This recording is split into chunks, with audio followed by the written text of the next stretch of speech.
Sorry. And we're live. I was in studio mode. Sorry. And I got confused there because I'm blind and I can't see. Hi, everybody. Welcome. We're here. Some of us are queer, and we're playing some. This is game 6 of 9 of the Extra Life Marathon weekend thing that I've been running here. And there's a lot of stuff to do and a lot of intros to get through. And I've got stuff to say after the end. And we'll just start off and let everybody introduce themselves, starting with our storyteller. Go ahead, friend. Hello, everyone. My name is Punlandia. You can call me Punnerland for short. And today I'm going to be running a Brindlewood Bay game. Brindlewood Bay, in case you're not familiar, is a cozy mystery where little old ladies solve crimes, and also there's a little bit of eldritch horror, because when is there not? But we're playing it slightly modified because those little old ladies jump back to the 80s and they were teenagers. Perhaps they were teenagers in Sweet Valley High for many, many decades. And so our game today is set in the wonderful world of Sweet Valley High and that continuity. And so I'm going to pass it along to introduce yourself and your character now. So, Mal, take it. I'm Mal, aka Archangelic. Actually, it's tonight. Tonight I'm playing Daisy, the journalism student. Yeah.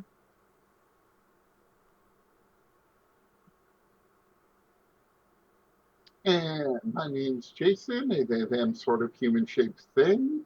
I don't have any socials to talk about, but today I have Alex Cross, a bit of a loner, bit of an emo, bit of athletic, but totally not a jock, and is really just, yeah, no, not impressed by all these popular kids. Jilly? Hi, me. I'm Jilly. You can find me at Oh Look It's Jilly, most places on the internet. And today I will be playing Georgie, who is the new girl in town. Um, and I think that is the information that I'm going to give you. I also paint. I'm an artist. So I should emphasize Jilly is not an artist. Georgie is an artist. Let's be clear on this point. Hi, Viv. I am Vivi, or Vivacia, and tonight I am playing Heather Marie. And Heather Marie, well, she loves scrapbooking and snooping. What's up, everybody? My name is Val. This is my channel. Today I bring to you Sylvie. Sylvie is an autistic child, nerd, lady, woman, person who's really obsessed with rocks and dinosaurs. So really, it was just me when I was a teenager, which is why I'm play this character, so I could just give you random dinosaur facts the entire time. I use any and all pronouns, and Sylvie uses she, her pronouns.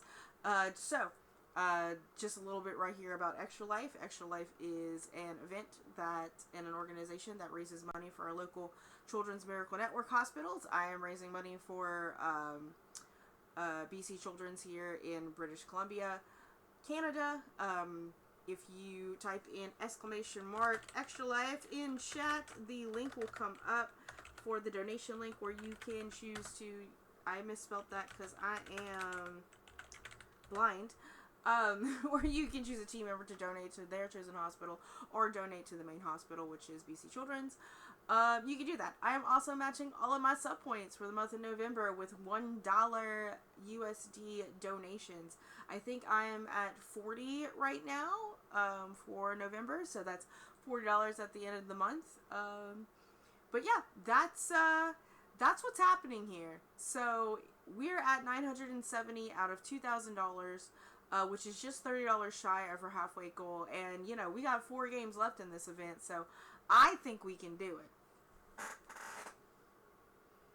I know we can do it. Let's do it. Okay, speaking of doing it, Polandia, it's all you, friend. Take it away. Okay, welcome to idyllic, sunny Sweet Valley, California. Perfect slice of American paradise, the perfect place to be 16 years old. Perfect beaches, perfect spring breaks, perfect summers, perfect Christmases. But the Sweet Valley High juniors of Miss Swanson's homeroom have been noticing something odd. How is it still junior year that all of these perfect things keep happening in? When school gossip queen Caroline Pierce bursts in with the news that Enid Rollins never made it home after babysitting the handsome young English teacher's precocious son, Caroline's looking for scandal. But the students in Miss Swanson's class can't help but wonder if Enid's disappearance is connected to something more sinister. So let's see if these teens can solve the mystery of the missing babysitter before the end of the big dance, followed immediately by the big game. Because if they don't, they might never get the chance to escape from Sweet Valley. So you are in your homeroom class, which is the library, with the librarian, Miss Swanson, and Caroline Pierce has just burst in to tell you that Enid Rollins never made it home last night. And then she flounces off because she needs to tell all the other classes. How do you react? Who? I see everybody. I That was the reaction. Yeah. What? was that the one with like the curl. No, I think that was Ethel, right? I'm sorry, I'm still learning everybody's names. Oh, Enid, did I even remember Enid? And no, wait, that was Ethel. No, See, what is they it? The really one remind with me the of hand? each No, other, that right? was Emily. Uh,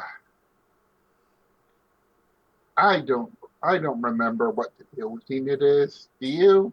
Teenagers in California seem to get and never make it home. As you're saying this, a senior, the richest boy in school, very handsome, dreamy Bruce Patman, pokes his head in the door and says, "Ha, that's right, Enid is the most forgettable girl in school." Then he laughs as though he is funny and wanders off. That was extremely weird of him. Come back here and say that to my fist? He's gone, so you'd have to chase him. What a jerk. Why does anybody even like him? She watches the English teacher's kid. Like that's what she does. And oh, I guess no one else remembers Enid. Okay. Um Well, I think Enid was the one who like gave me my schedule on the first day and was like, "Here, they told me to give you that." I mean, we should start. Like, I'm worried, you know, but I don't know Enid super well. Is Why I are was you? going to ask if Enid is the kind of person to wander off, but I don't think any of us remember. So that would. Why are you Uh, worried?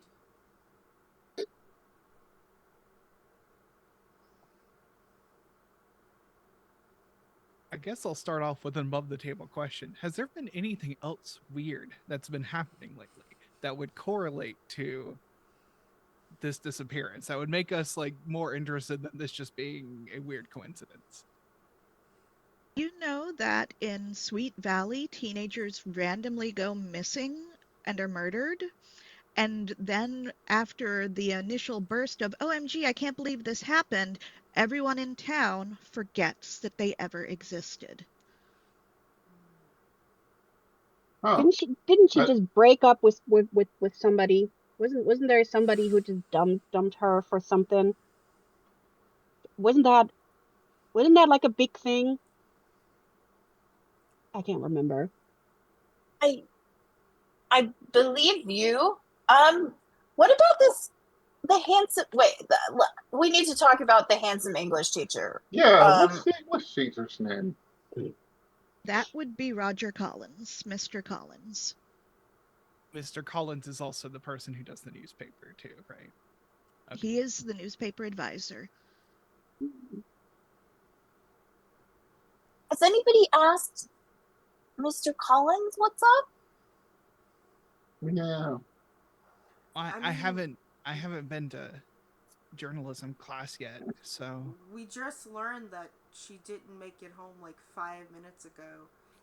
How would we have had time to ask I'm not anybody saying about that? you. I'm just wondering out loud. Not everything is a direct call to action. I don't understand. Well, your homeroom teacher has become engrossed in a novel that she is reading, So right now, you know that you are unsupervised. What book is she reading? She is reading a crime mystery romance book that has a shirtless man on the cover that she has put a sticker over the torso of to make it appropriate for an 80s school. Right. The title is The Very Virile Viking Solves Crimes in Portland. It's in the North by Northwest series of mysteries. Georgie is going to make a mental note to later purloin that so she can draw a torso on the sticker, but probably like a centaur or something like that. Werewolf, maybe. So Heather Marie is getting up kind of quietly and just nudging Daisy. Let's go talk to Mr. Collins. Let's go figure this out. Wouldn't you be interrupting his class if you just walked in?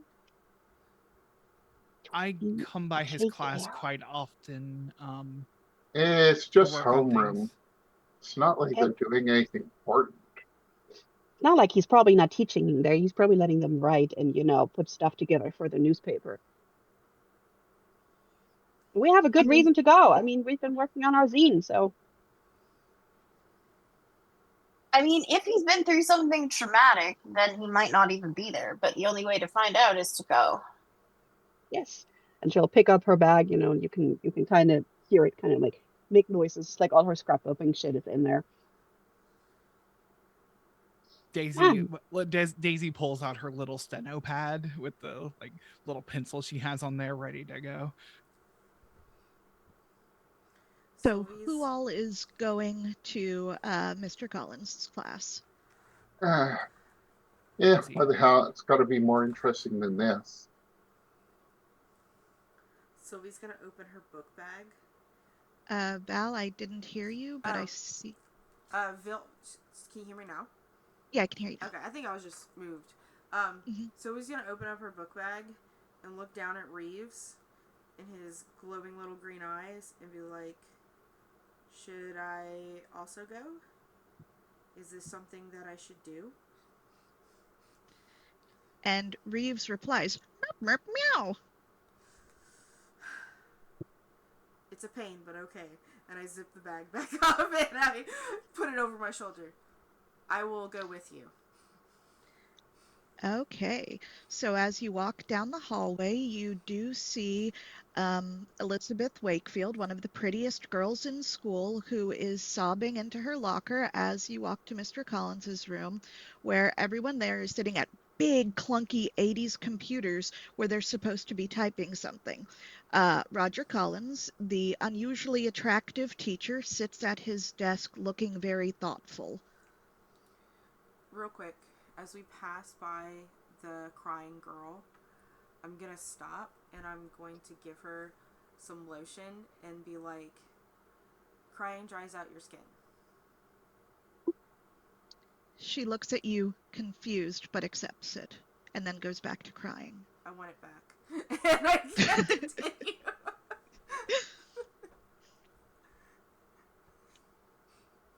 What's got you all worked up? My best friend is missing. Enid would never disappear like this. It's probably because she was murdered. That makes Elizabeth cry more. Good thing she has my lotion. Sylvie, remember, inside voice in your head. Listen, Jessica, it's okay. You don't need to worry. I'm sure that they're going to find Enid really soon. She probably just, got lost or something. Or she's in a ditch. Elizabeth sobs a little more and says, Enid would never get lost. She's too responsible. She's printed out a map of the entire town and uses it to walk around blindfolded just to make sure she always knows where she's going. She's that responsible. And also, Jessica is my sister. Oh, so, did you know that you look alike? I had gathered that when we were born on the same day. Oh, so had a map to find her way around. Didn't make that. It's quite thorough. Actually, where is Enid's house, anyways? If I had Enid's map, I could point to it and show you, but she lived only 2 blocks away from Mr. Collins, so there's no way she could have gone missing. When was the last time you spoke to her? Yesterday night, she called me when she was babysitting Teddy to let me know that she was going to be finishing up and heading home soon because we always call and check in and, talk about boys. What time was that she called you? I don't know. It must have been around 8:30 because it couldn't have been 9 because that's way too late to stay out unless you're Jessica. Right. And Mm. you are not Jessica. No, I'm not. She looks at her watch and says, "Oh no, I have to go deliver a message to the office. I'm sorry." And she leaves. She doesn't even bother closing her locker or anything. She just bolts down the hall. I close her locker for her. Oh. Daisy Yeah. goes to put her hands up like, no, but you do it too quickly. It's just like, okay. You can try to stop me. It's fine. It's fine. I love it. No, this is good. I love this It's dynamic great. already. I love it. So Heather Marie is going to use her Maven move. Her Maven move is Sherlock Holmes. And so the first time she encounters a suspect, and the best friend is absolutely a suspect. His frenemies exist. And she is just going to, on her appearance, declare Elizabeth was jealous of Enid because Enid was prettier. I love that. And that is now part of the canon that despite what everyone has said in every Sweet Valley novel up until this point, Enid was the true beauty of Sweet Valley. Because she's Probably not it's not fake moisturize. beauty. It's not fake beauty. Okay, so across the hallway from Elizabeth's locker, there's the open door to Mr. Collins's class. Is he actually in there, or is just his class there? He is in there at the desk looking very pensive, while everyone else types on the very loud keyboards. I think Daisy will come up and like do the quiet little knock to see, like, get his attention. He looks up and gives a warm smile and says, "Oh, Daisy, do you need something? Come on in." Yeah, and like she'll come up to him and she will say, we heard about Enid. We just wanted to come and see if you were okay. And, just figure out what happened. He sighs and says, "I wish I knew what happened. She's always been such a responsible girl, and I dread having to tell my son that his favorite babysitter. Well, hopefully there's a reasonable explanation. Maybe she just stayed home sick and happened to be in the laundry room when her mother went to wake her up in the morning, and that's why her mother called her missing." Sorry, does that happen often in Sweet Valley? People getting lost in the laundry room? He sort of tilts his head and says, "Sweet Valley is a perfectly normal town. Right. Of course. Perfectly normal things happen in our perfectly normal town." Yes, that was not an answer though. Nice avoidance. That was a good technique. I know you taught us about avoiding questions like that for debate. Very cool. Now please could you answer the question? He sighs again and gives you guys a dreamy half smile before saying that, "Well, I know how you teen girls can get up to fashion, and so I would assume that a laundry room would be a reasonable place to get lost in." He sort of gives Sylvie a quick look at fashion and then looks back to Heather Marie very quickly. Yeah, because Sylvia's like sitting there with like corduroy overalls and like a brightly colored shirt that doesn't match, and really worn out docks. And it's like, my dad gave me this. But also, the way that Heather Marie was interrogating him, I think it's time to roll a meddling move. Mm-hmm. So the meddling move is searching for clues, and so we'll have a roll and see what we do. Okay. So, I would like to use reason to figure out if I believe him because he is avoiding answering questions and being absolutely sus. All right. Okay, and that's a 5 on the dice plus 2 reason, so that's a 7. So 7, which is a partial complication. Um, so let's see. You know what? I'm going to go ahead and give you a clue. Let me look which one it will be. You notice on the floor underneath his desk, there is a scrap of torn paper with writing on it. But you don't know if there is a way for you to get it without him noticing. So that is what you've noticed from this, that he does not appear to know that it is there, and he definitely appears to be trying to keep your eyes away from his desk in general. All right.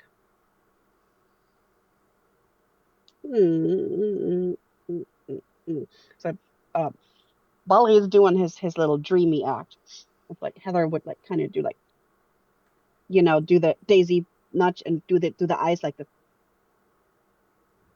and pull Daisy's attention to the paper. And then I had one more question. Can you show me what the layout is going to be for the big game issue of the paper? I just want to make sure that I get the pictures right for when we submit it to print. He points to a desk in the back and says, "Oh, go ask Olivia. She's working on the layout right now."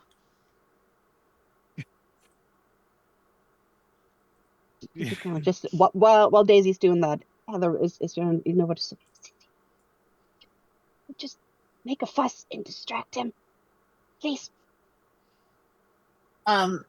Georgie says, "Oh, I think I'm about to faint," and Okay, just this throws party. herself at the ground.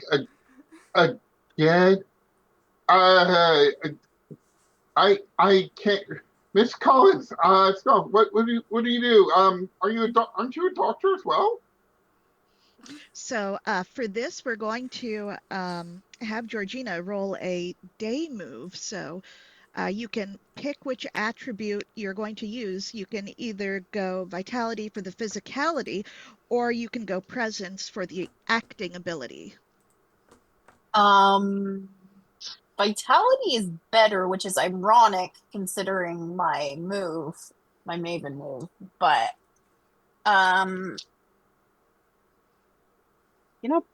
that would mean vitality would mean you would actually do the physical part of fainting, so that you actually pretending to faint and fall.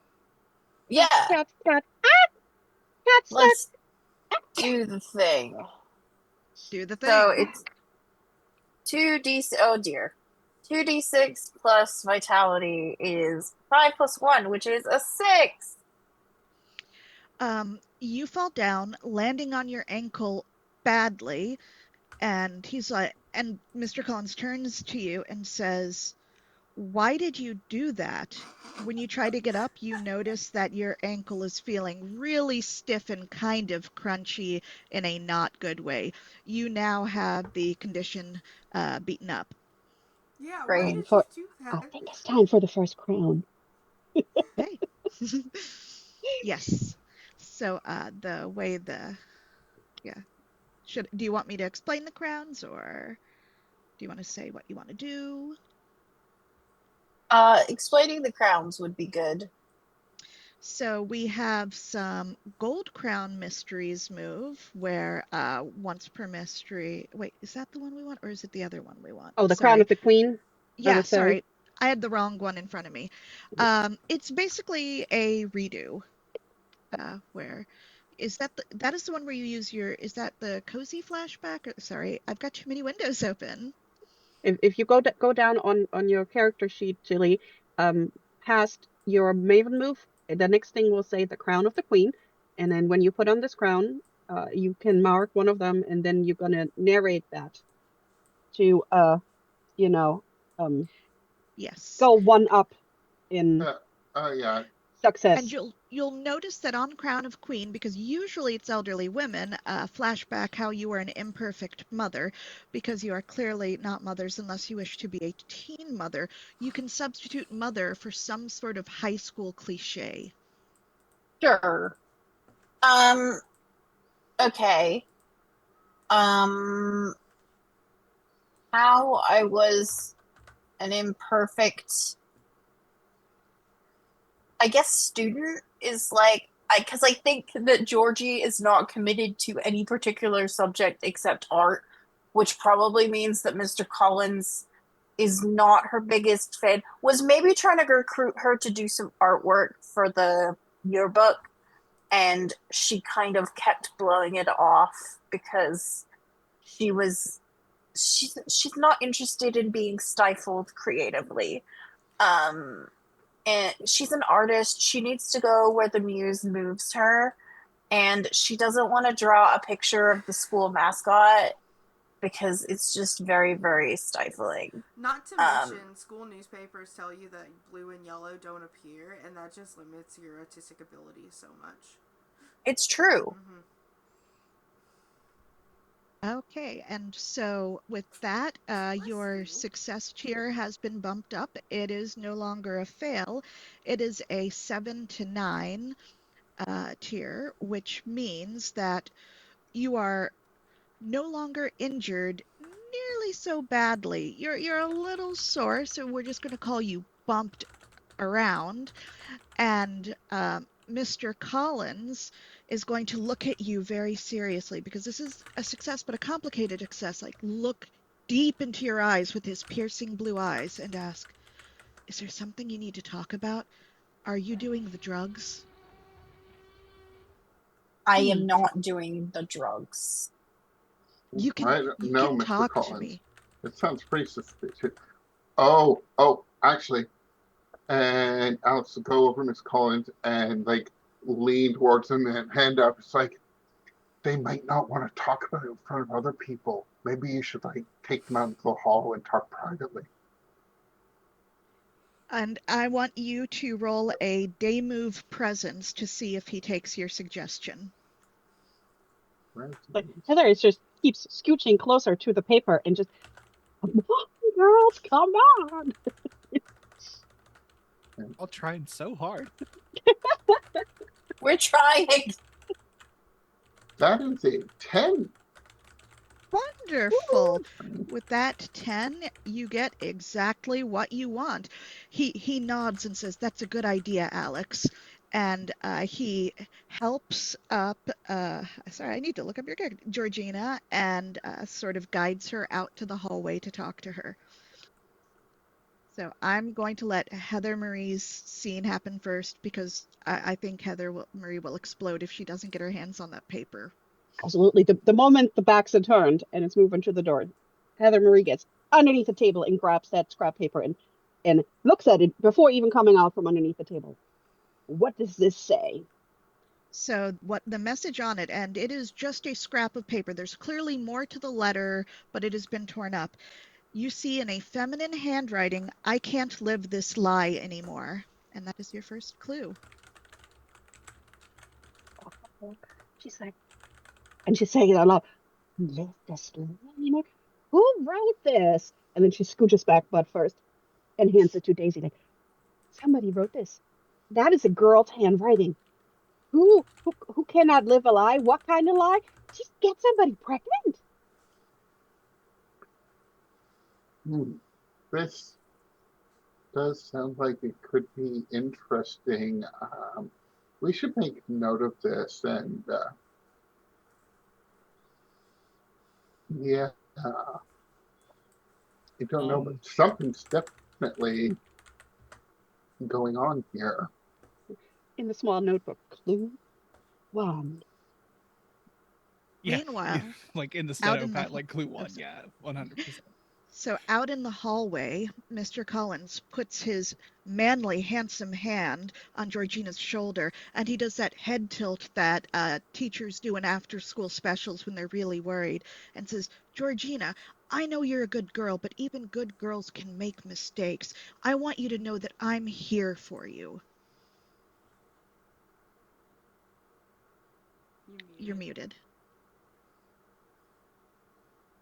Thanks. Is this like an Sorry, am I old school? It doesn't matter. I promise, like super duper pinky promise that I am not taking the drugs. Caroline Pierce, the school gossip, happens to be walking down the hall. You know, by the end of the day, everyone is going to know you're on heroin. Yep. But Well, Mr. they're still Collins, out there. Can we search the desk too? Or maybe Daisy sure. can search the desk. Please don't let my sacrifice be in vain. Okay, so while Alex. Mr. Collins is increasingly physical and awkward with Daisy, we have our team of mavens searching the desk. Who would like to do the search this time? Daisy will, 100%. Alex Okay. will block the door, but, casually. Wonderful. So give me a meddling roll, Daisy. Okay. I realized I chose Frank Columbo as my move, and it says like the wealthy and the rich and famous. I don't know if that'll come up. I'm just letting you know. So this is Sweet Valley, a town with a lot of money. Like Bruce Patman, the jerk you saw earlier, is one of the richest guys in school. Sweet, good to know. Thank you for clarifying. All right. That is. What was the stat I'm rolling? Let's see. For searching, you would either be going with reason because you're using your brains, or composure because you don't want anyone in the class to realize you're trying to play it cool. I am going to use reason, and that will put me up to. Well, actually, let me think. Let's do composure. Let's make sure that like no one sees, because it's an 8. So. Okay, composure. An 8. So that would be a mixed one. You don't find anything in most of the drawers, but there is a drawer that is locked. Okay. Is there a key? Did we find a key? You'd have to look to see if you can find a key. Or you would guess, if you had to, that the key would be on his keychain, which is in his handsome pocket. Even his pocket is handsome. Even his pocket is handsome.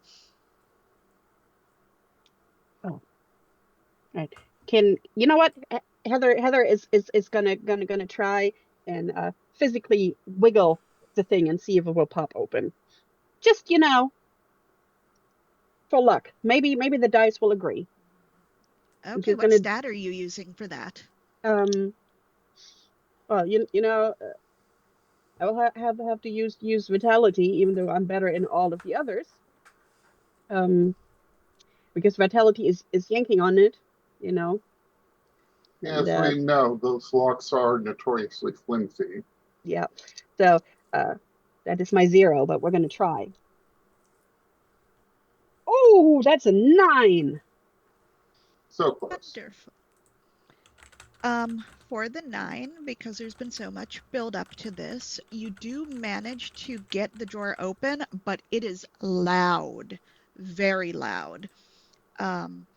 Inside, the drawer is perfectly empty, except for a broken fancy diving watch. That's the only thing in there, but this desk drawer is loud. Like, everyone in the class looks up, and you can hear Mr. Collins coming back. What do you do? She'll probably pretend that she fell into the desk, or like she was holding on to the handle and trying to catch herself. So let's see if she can.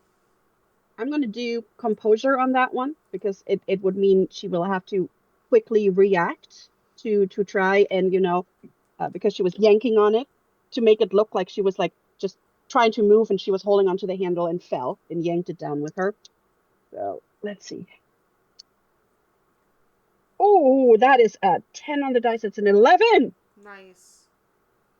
Very nice. Thank you, dice. Yeah, you nail it. You look so natural that one of the kids even jumps up and says, "Oh, are you okay? Why is everyone falling?"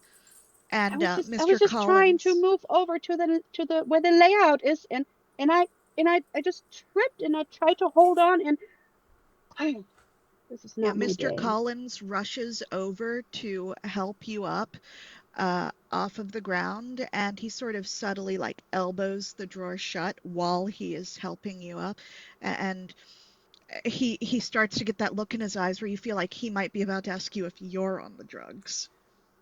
Mm.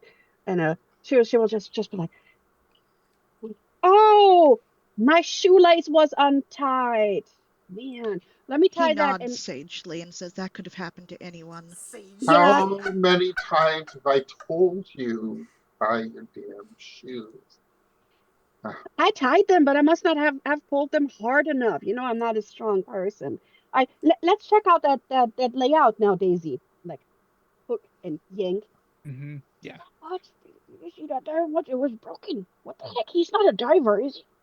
The school gossip, Caroline Pierce, pokes her head in the room and says, "Guys, I heard the new girl is on cocaine." And then she darts away to spread more rumors. Mr. Collins. Absolutely. Totally. Yeah. So did the diving watch count as a clue? Yes, it is also a Right. clue. Right. So that was a broken. A broken, fancy diving watch. This All right. isn't Casio. All right. So the little notebook comes out. Clue 2. Fancy cursive writing. An expensive broken diving watch. He is not a diver. Mr. Collins. Are Yes? you worried?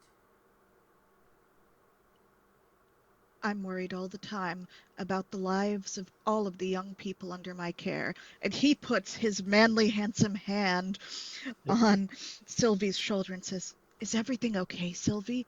Is I everything okay at home?" I put my hand over his and I take it off. And then I reach and I'll be like, consent please. And then I reach into my front overall pocket and I pull out a green rock. Do you believe in magic? I believe in the magic of the written word, and that's why I became an English teacher. This rock is used in Buddhist rituals to help with worry, but it's really just a moss agate, but you should keep it in your pocket. He tilts his head like he doesn't actually know what Buddhism is because he's a white man in the 80s in a rich Californian town. Mm-hmm. But he says, "Thank you very sincerely," and like goes to hold your hand and thanks, remembers what you said, backs off, and puts his palm out for you to drop the stone into. I put the stone into his palm, and I watch and wait until he puts it in his pocket. He puts it in his pocket. Thank you. That should help with your worry. Thank you. You're a real good egg, Sylvie. I'm a person. It's an expression of speech. I'm teaching a class on expressions of speech after school next week. You're welcome to come. No, thank you. I'm going into STEM. And she turns around to leave. Oh, hey, Miss Collins. Um, what time did you get home and send Enid home last night? He says, "Oh, I don't remember the exact time, but it had to have been around 8:30. Maybe Ooh, 8:34. I don't remember the exact time. A very responsible time, though. It the was end. very responsible. I would never ask a 16-year-old girl to babysit past 8:45. That would be irresponsible." Yeah, right. Well, can't I mean, memory is fleeting. That's why we only have exact answers when we write things down. Isn't that correct? And that's why it's so important to embrace the written word. Would you like a And novel? He grabs a random English novel and hands it to you. It's probably something that you've already read in class about 4 times so far in your junior year. the Warriors again. Yeah, okay, thanks. And then I'll like turn around and roll my eyes so hard they clearly go off the table and onto the couch. Georgie is waiting in the hallway for everyone to leave. And as soon as someone appears, she turns to them and says, 4 people have asked me if I could sell them drugs. I mean, how much did they offer? One of them was Bruce Patman, and he was offering a lot. Too bad we don't have any candy powder. We could sell them candy powder. Is into drugs? Suspicious. I mean, sugar is a drug, so we wouldn't actually be lying. It's a stimulant, even. Mm-hmm. I heard But caffeine pills are like cocaine. I saw that on TV. yeah, and I'll put the book down on one of the desks as I'm leaving the room. Carolyn really does not waste any time, does she, Jordy? Do we know where Enid's locker is? I mean, Well, I already the had bell luck is with one ringing drawer. right now. Dang it! Oh no, not enough time. So, all right. Teens flood into the hallway. Who else is Enid normally hanging out with? And who was the dude who dumped her? I don't remember his name. I just remember that there was some dumping going on. Wasn't there a cheerleader involved? Caroline Pierce pops out of nowhere and says, yes, George Warren dumped her for Robin Wilson as soon as she became a cheerleader. And then someone else corrects, no, it was a little after she became a cheerleader, but that was after she also became a homecoming queen. And then they fade into the mass of students. All right. So, all right. So, his name is George Warren. All right, George. Did anybody get that? I just heard about girl stuff. Yeah. No. But I don't remember, but I remember Robin got skinny, and then she got into the cheerleading squad. So Someone else says, wasn't there a plane crash involved? And all the teens around nod as though that is a normal thing, and then wander off to their classes. Because the halls are beginning to empty now. So the cheerleader got skinny because a plane crashed? No, she got skinny first, and then she became a cheerleader. Because I'm trying to... No, the plane crash. Did she get skinny because of before or after the plane crash? I don't know. Was she on upset? the plane? Was she on the plane? Was she somebody upset? she knew on the plane? Like... Caroline Pierce Distraction. bursts out of nowhere and says, duh, George was learning how to become a pilot, and he took Enid up in the plane to break up with her, but then he crashed, and so he couldn't break up with her because he wanted to date Robin, and he had to wait till they could push Enid into the pool at Mr. Collins' house to prove that she could go on with life, and then he could dump her for Robin Wilson. As a side note, this is an actual storyline from a Sweet Valley High novel. So what you're saying is this person has already attempted to kill Enid twice. I mean, yeah, in a plane crash, and then he tried to drown her. Yeah. And all because he wanted a skinnier chick. What class does he have right now? Caroline Pierce, who knows everything, says he's in chemistry right now. I start walking to chemistry. Before you do, any of us have chemistry? grabs... Uh-huh. Well, none of you have chemistry, but before you do, Caroline grabs your hand and says, watch out for the new girl. She's on some new street drug that's going to make her psycho and kill people. And then Caroline wanders off. That's okay. I've done peyote in the desert. And it like pauses for a second and has like this moment. Wait a second. I'm not old enough to do peyote. I didn't do that yet. How would we get to the desert? I'm from the desert. But wait. It's California. There's a desert like 5 minutes away, no matter where you are. Anyway, we are literally go surrounded by failed desert. Airplane pilot a rock and like starts walking to chemistry. Yeah, I'm gonna walk because I have been given a direction to walk, and I don't know who any of these people are. But it seems like someone is a multiple attempted murderer against the person who has gone missing. Yeah. Okay. You all walk to the chemistry class where Some people are goofing off with their Bunsen burner and getting scolded by the teacher, which does give you an opportunity to get into the class without him noticing, provided one of you can roll composure for the group. God. Who Composure. holds it together best? I have composure's a stat, right? We all have the Yes. same composure. Yeah. Yeah. I have Who a hasn't ma- rolled yet? I have a Maven move that might be helpful. Okay. Maybe. Okay, tell us what you My want to do. composure is 1, but I am very talented at passing myself off as someone I'm not. If there's a piece of identification or a disguise that would help me with my ruse, I have it. I say what it is and I add it to my cozy little place. So, the question is, what kind of authority figure would make this George want to tell me everything that he has ever done? If he's trying to get a pilot's license, I could pretend to be like an intern with the FAA. So for George, you would, if you wanted to pretend to be an adult, then it would be something related to the pilot license. If you wanted to pretend to still be a teenager, then you would say that you are one of the peer counselors from the Teen Crisis Hotline, and you're wanting to interview him to see if he wants to work the phone lines for teens in crisis, because it's a peer crisis line. So your choice. See, now I'm in a situation because Georgie does not want to hear what this person has to say, but does have to hear what this person has to say.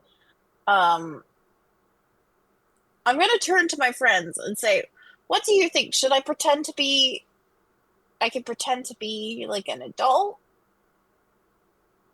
The Or... thing is, what if the teacher sees you pretending to be an adult? Wouldn't it be better to be a student and look like you belong here? Well, I do have this, and she pulls out like basically the equivalent of psychic paper because it's like got a bunch of different IDs in it. I mean, it's not like she couldn't look like an adult. I mean, she's already tall. Like Miss Kowalski in the cafeteria is only like 5 foot tall. Sylvia's standing there at 5'11", by the way. She's so tall. So it's not like you don't necessarily look tall enough or anything like that. It's more like if she goes in there and talks to him, and the teacher sees that there's an adult there, and the adult didn't introduce themselves to the teacher. But you might be able to pull him out. My understanding of the move out of character is that it should work, right? Like people who see me should believe who I am. She's just super anxious. Like, yes. And that is fine. Is it going to work? You might want to pull him out. Just go in there, say, pull him out. Don't do it in class. Okay. Is anyone going in with you? Because if anyone goes in with you, okay, so we will need a composure from Sylvie, and your Maven move is guaranteed to work. So your disguise is flawless. You clip a badge on, and bam, you gain 20 years. Okay, composure. Oh, look, I have an ExtraLife dice. Ooh. Let's go. Yeah, that's an 11. Nice. Wonderful. Are you the guide? Yes.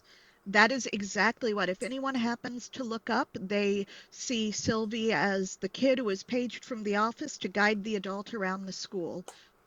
And so you can waltz right on in. The teacher even looks up, notices you, and just sort of gives a adult bro nod, like one adult to another. And then he continues lecturing the kids trying to set paper on fire with the Bunsen burner. I need to speak to George, please. He points and says, second row, third from the left. And George, he's like, what, me? And he gets up and will follow you. And Georgie immediately is walking with her elbows stuck to her side, like she has T-Rex arms, because this is what she believes adulthood is. Hello. My name is Frantosia, and I am from, well, it's best not to say right now. I have there is a little bit of a situation, but we need to speak to you immediately. Is there someone somewhere private that we can talk? The teacher points to his office, which is behind his desk. Okay. And I'll do this way and then lead George over there. And he follows along. Sylvie, are you sticking with them? Yes, I'm going to follow with them. George is going to look at Sylvie and be like, why is she here? Oh. Teacher, what happens if I put this sodium in the water? Supposed to do that, right? George. He gives an appropriate answer. George. The teacher starts lecturing. Yes, sorry. Yes, George. George. Yes, that's my name. Yes. Yes. You don't know how to fly very well. I've been studying. I understand. I've been taking so many lessons. I have permission. I know you do. I think it's because you're afraid. And that's okay. And I'm not afraid of flying. I love flying. It's all I love. It's not about the flying. I think you're afraid of falling. And I'm gonna pull another rock out of my pocket and hand it to him. This is a bloodstone. It'll help you with courage and bravery. Take it and put it in your pocket. He looks at it and says, but I don't need it. I'm plenty brave already, so you can have it back. And he tries to hand it back. I don't take it. It's like, please put it in your pocket. And please, you're gonna George. have to roll. So I'm going to need Sylvie to roll. You can either try to overpower him with the vitality roll, or you can try to use presence to convince him. Could I argue? Please do. Reason. Do it. Because she's trying to be reasonable here in that she is, like, looking out for him and his capabilities. And it's just like, listen, this will give you all the help you need to help you learn better. Believe me. I know rocks. You need this rock. Okay, roll your day move. I rolled 2 5s and I have a +2, so that's a 12. That gives you a 12, Yes. which is wonderful, because that means he does say, you know what, I think you're right, and he accepts the rock, but because it was a 12, you get an extra benefit or advantage from this. Do you want to pick what your advantage is, or do you want it to be assigned to you? I think, I was like, you're with the girl named after a bird, right? With Robin. I love her. Aw, that's so nice. You want her to stay with you forever? Of course. Okay, then because we're in love. You have to do something for me then. She pulls out another rock. Please give her this rock. It'll keep her in love with you. Well, and it's just if like you're a little sure. pink. It's a little pink quartz that's shaped like a heart. Okay, he takes it and he nods and says, I can't ever repay you for this if this truly does mean that Robin and I will be together forever. It'll be forever. On a related note, when was the last time you spoke to Enid? The last time, oh wow, I don't speak to Enid very much, not since the breakup. I mean, I suppose I probably saw her at lunch yesterday. What did you talk about the last time you spoke? What would we have talked about? Probably the hamburgers. They were very good yesterday. Restaurant quality. Fresh tomatoes. This was such a weird town. Somehow you make even the hamburgers weird. I don't understand. So you are aware that Enid is unfortunately missing. What? Enid is missing? I'm afraid so. Would you happen to have known anything about her plans yesterday? I assume she went to the library with Elizabeth because back when I was dating her, she was always going to the library with Elizabeth. It seemed that she was, in fact, babysitting last night. Oh, yeah, she would babysit too sometimes, but a lot of library time with Elizabeth. Yes. I think Georgie is gonna look over to kind of see if there are any further questions, because this does not seem like a criminal mastermind to Georgie. Where were you last night around 8, 9 o'clock?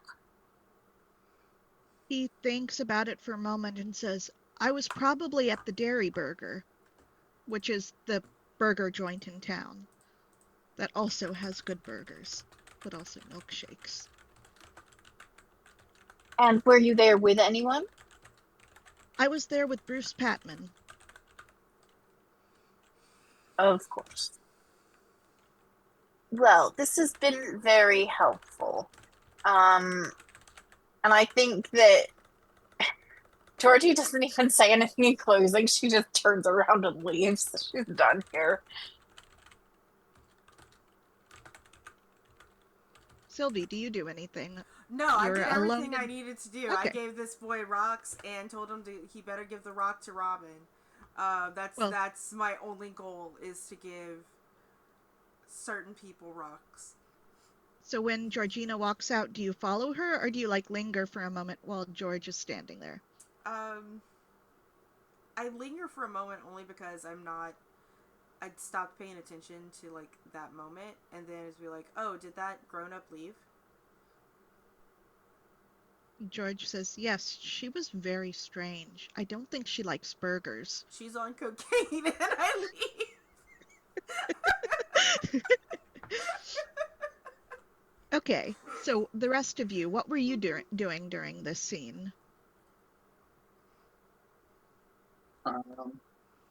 Mostly just trying to keep the teacher distracted, not paying attention to them too much. Yeah. Is his locker anywhere close by? Now that everybody is out of the hallway. It likely is, but you would have to look up the locker directory to find it. All right. Either that or ask Caroline Pierce, who's probably on the way to the girls' room spreading more rumors right now. Yeah, she would have to look that up, but then she would probably turn around and say, Daisy, do you remember where we look up whose locker is where? Because while they do that, he's kind of busy. We could check out his locker. Yeah, I know where we can look that up, but honestly, Caroline is so much faster. Known informant, and she But kind of how would we beelines. ask without, giving us away? You just say anything, she'll run with it. Oh, okay. I'm overthinking it. I know. I'm overthinking this. This whole place is just, No, crazy for Cocoa Puffs, basically. I don't get to publish any of the stories that she's an informant on, but I do go to her for gossip. But it's not school appropriate to publish those kind of gossip articles. So, but yeah, Daisy will make a beeline for the school gossip. Okay, you find Caroline Pierce in the bathroom. She looks like she's removing something from next to one of the mirrors and just sort of puts her hands behind her back in a hurry. And she's like, oh, hi, Daisy. Hi, and what was the guy's name again? Sorry, George Warren. George. Do you know where George Warren's locker is? I do, but it's not one of the drug lockers. It's not one of the drug lockers? Okay. No. That's the new girl. She's the drug locker. See, we were Georgina. Yeah, no, I heard about that. And Tragic. see, we think it might be part of a larger drug ring, though. Really? A larger drug ring? Yeah. Are you saying a cartel abducted Enid? I cannot confirm nor deny anything right now. So, Georgina runs a drug cartel. You think you know someone? Well, more details are definitely to come, but I need to know where his locker is. Sure, it's right in between Bruce Patman and Elizabeth Wakefield's. You do know where Elizabeth's was because she was crying Right. at it earlier. All right, thank you. I'll come. Like, if you hear anything, let me know. Okay. Okay, I did hear that there was a plan to get students stoned. And who was? Wait, hold on. Not important. I'm gonna go investigate what I'm investigating. Watch out for the girl in overalls. She's getting people stoned. I'll Might keep be that a in mind. good thing by now. I just got it. Okay. I got it immediately. Like- So, And now, if you don't mind, I have some friends who really need to know if there's a cartel around so that they could protect themselves. I mean, cartel in a perfect town like this. And she wanders off. I turn to Heather and say, "See, she'll just run with anything," and just Very clearly. But you know what? We're gonna have the state police and the FBI out here on some point. They think the cartels are here. you would think after several missing girls, they would already be here. So I'm And a not plane crash. 100. And a plane crash. And where was the teacher?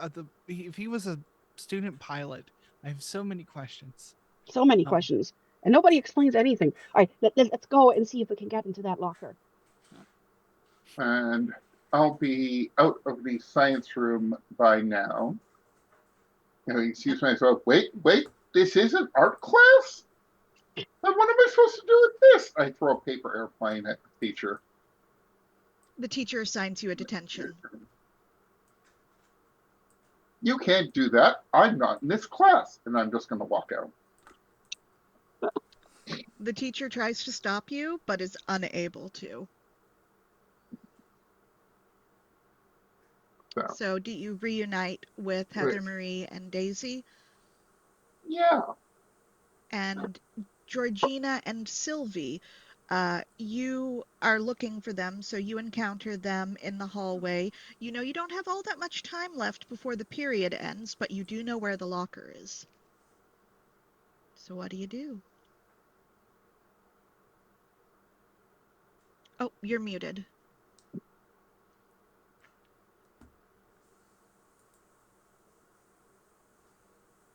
I'll be honest, I don't think he's smart enough to be a murderer. Maybe that's why he failed the first 2 times. Yeah, but if it's Robin, maybe there's something in his locker that she left in there. It's alright, I gave them both rocks. Gotta be thorough. When you arrive, Val, if you just said something, the mic didn't pick you up. Man, it doesn't like to pick up my lower registry for some reason. Sylvie just goes, "It's alright, I gave them both rocks." Yeah, you absolutely got them stoned. Very much so, yes. No, I gave them rocks. Stones, Not yes. peyote. Yeah. She's the one on cocaine, and I typed. Also, I don't think anyone at the school knows what cocaine is. no, Caroline Pierce bursts out of nowhere to say, "We all know what cocaine is after Regina Morrow took one hit of it and died." Another storyline from Sweet Valley High. She must have had ADHD and... Wow, what a lightweight. She must have had ADHD, and because ADHD is an upper for most people...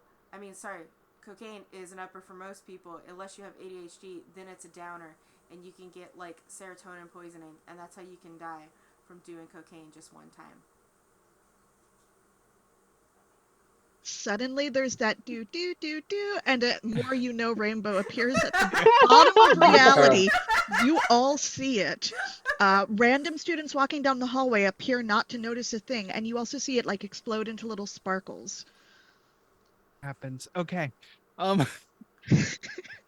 we all high? Is this what this is? Because something.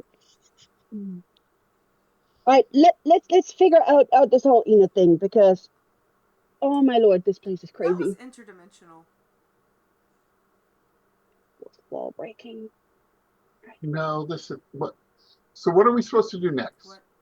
We have the location of his locker. We're going to look at his locker and see if there's any connection if Robin has left given him anything.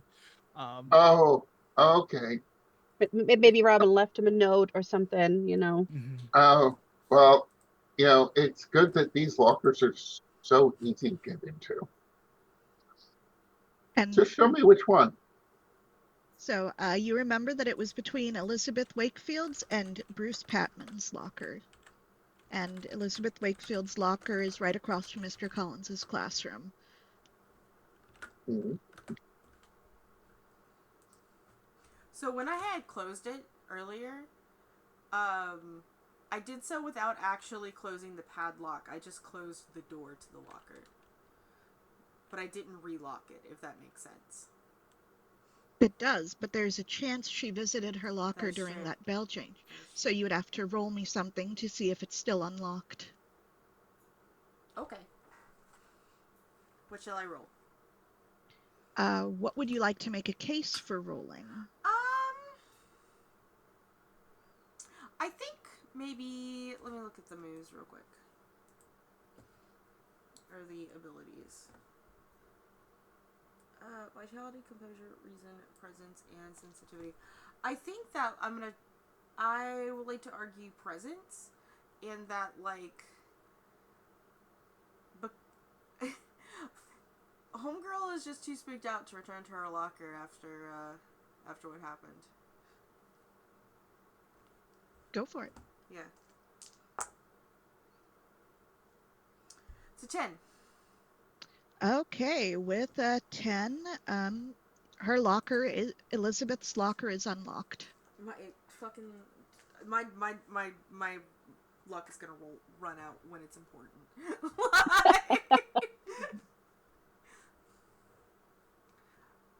Did you want something from this? I point to the That's locker. Elizabeth. That's Uh-huh. Elizabeth's locker. Okay. Yeah, we should look in there. She would have the most information about Enid. That was her best friend. I open the locker for you to look inside. And I'm gonna meddle. The just position. Meddle the heck out of it. Yep. Right. What's I mean, I'm anticipating there being some sort of like voodoo doll or some kind in this locker at this point because this school is wild. Yeah. Also, with all the things we are establishing, it's gonna get wilder. I'm gonna guess that's a reason roll. Okay. Oh, that's not fantastic. That's a 9. Okay, a 9. So you see something at the very back of her locker, but just before you can grab it, someone walks down the hall. And this person is definitely someone you don't want to see. Who is walking down the hall at you?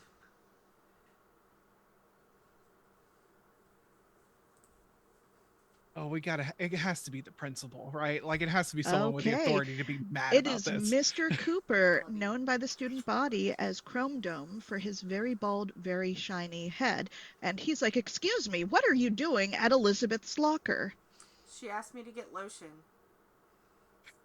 Lotion? Yeah, for all of her crying.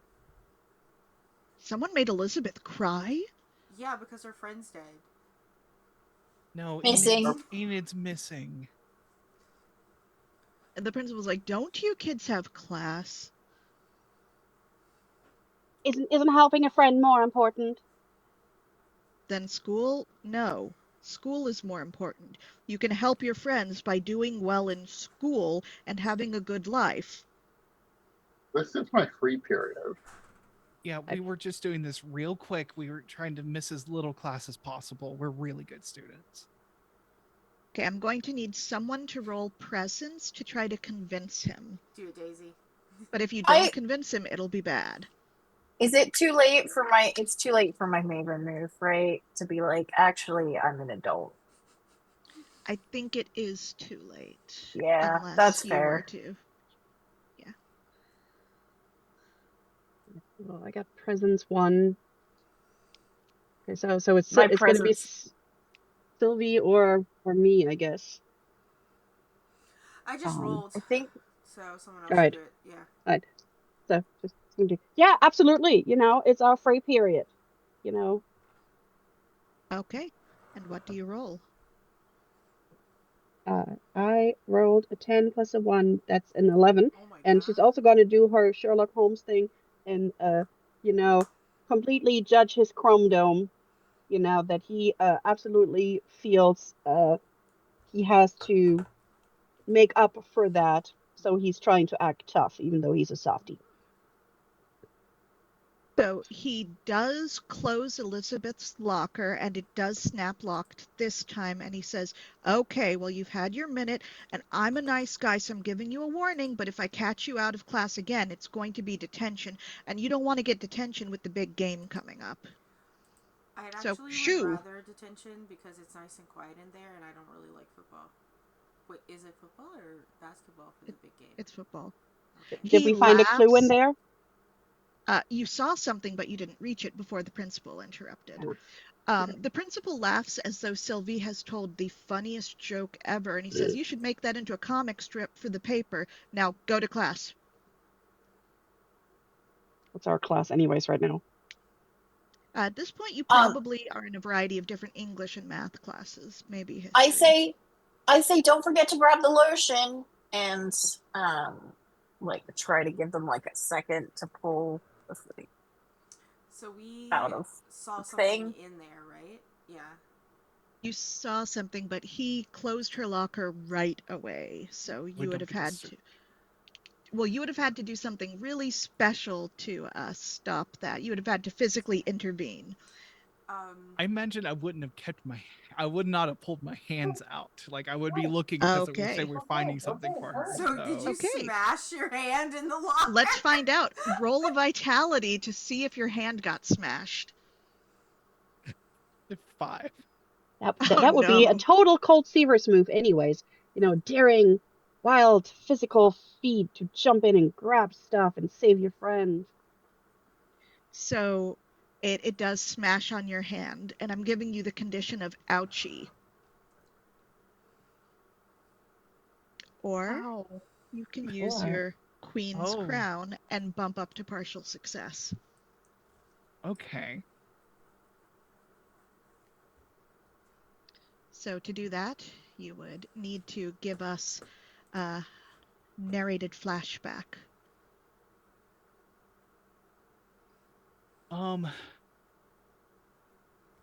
I think the flashback is all the times that she's sitting and like they're talking about what articles they're going to run, like, oh, who's going to be the new homecoming queen and who's, what, who we're playing in the next game and stuff like that. And Daisy's writing down all the ideas of like, why did this person go missing? Why was there an inexplicable plane crash? Vampires? Question mark. And you see that like this flashback of her just like completely distracted, but trying to be a good and not failing at being a good journalism student by not doing her work. And I feel like that just fuels her resolve in this moment of like, no, there has to be a reason I'm obsessed with this. And this is going to be the answer to why I'm obsessed with all of this. Okay, with that flashback, you're bumped up to the partial success category instead of a fail. So the locker does slam on your hand. You aren't quite able to reach it out in time, but now instead of ouchie, you have what might be even worse, broken nail. And Chrome Dome immediately turns and is like, oh, no, we've got to get you to the nurse's office. And he does usher you off to the nurse's office quickly, but he does not close the locker behind himself. So you are off with Chrome Dome. Given that look over my shoulder, like, you better get what's in there, like to the rest of you. Okay, who would like to search the locker? Whoever would like to search should meddle. Because someone else could walk down the hall. Yeah. All right.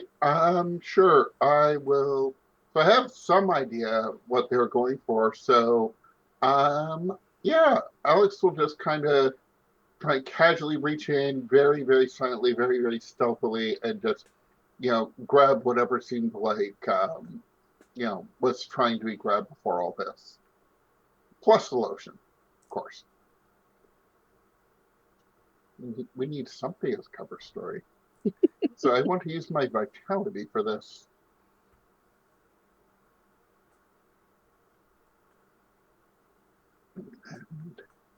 Um, that makes 11.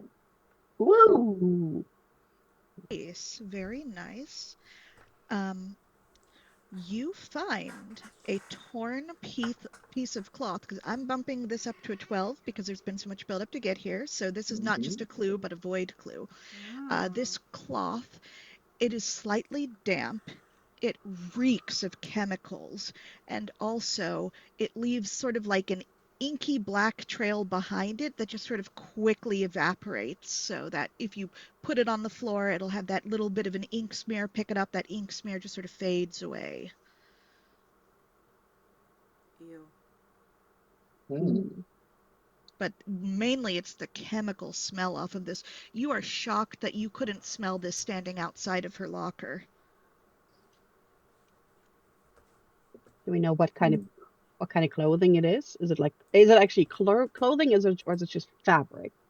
It looks like it could have been torn off of a rag or something very low quality, not something like clothing that Sweet Valley High students would wear unless they're the token poor kid who's going to be starring in a book about how he's actually the secret son of a millionaire. Total Kind of a sense. plot line. Absolutely. Why would that be in her locker? Right. Did we get the lotion? Because I think we probably need to walk away before Chrome Dome comes back. No, she still has the lotion on her. She never put it back in her locker. That was used as an excuse and a cover. You are so smart. I know. Amazing. I've also been giving them rocks. Is this a long-term plan to weigh them down in water? Because I can get behind that. No, it's to use magic on them. That makes sense. Okay. All right. Well, let's move along before we get caught. Okay. Okay, so are you done with Elizabeth's locker? Yes. So you can close it. The next lockers is the George and the Bruce Patman locker. Are you going to walk right past him, or are you done? You done with lockers, or are you still playing with lockers? Well, can just walking by, can Heather Marie just kind of like yank on them just to see if they're open? Not actually trying anything, but just seeing if they're open, just casually. Sure. Give me a roll for each locker. All right. So, I'm gonna do composure because she's like just pretending like nothing's going on. All right. So, well, the first locker is a 6, and the second locker is a 4. So yeah, no. Both of the lockers are locked. I mean, our luck had to run out at some point. Where are we going, by the way? Is it I almost don't know. lunchtime? I'm following you. The bell rings for lunch. All right. Well, let's see if we can maybe we can watch Robin and the others and interact and see who's actually upset or not upset or. I'm hungry. I'm hungry. Wasn't there something about George that you guys dragged him off to ask him about? What came of that? I gave him a rock. Absolutely nothing. He was at the dairy, the burger place, Dairy Burger. They have pretty good onion rings. Sure. And he was with Rich Boy. He needs a rock. Do you have a rock that makes somebody poor? He really needs that one. No, and why would you wish poverty on a person? I don't wish poverty on him. I just wish he was a little less obnoxious. Well, he will have to grow into that and have some life lessons. So do you head to the cafeteria? Mm-hmm. When you walk in, first thing you notice is Bruce Patman being loud center of attention and handing out vote for Ronald Reagan buttons.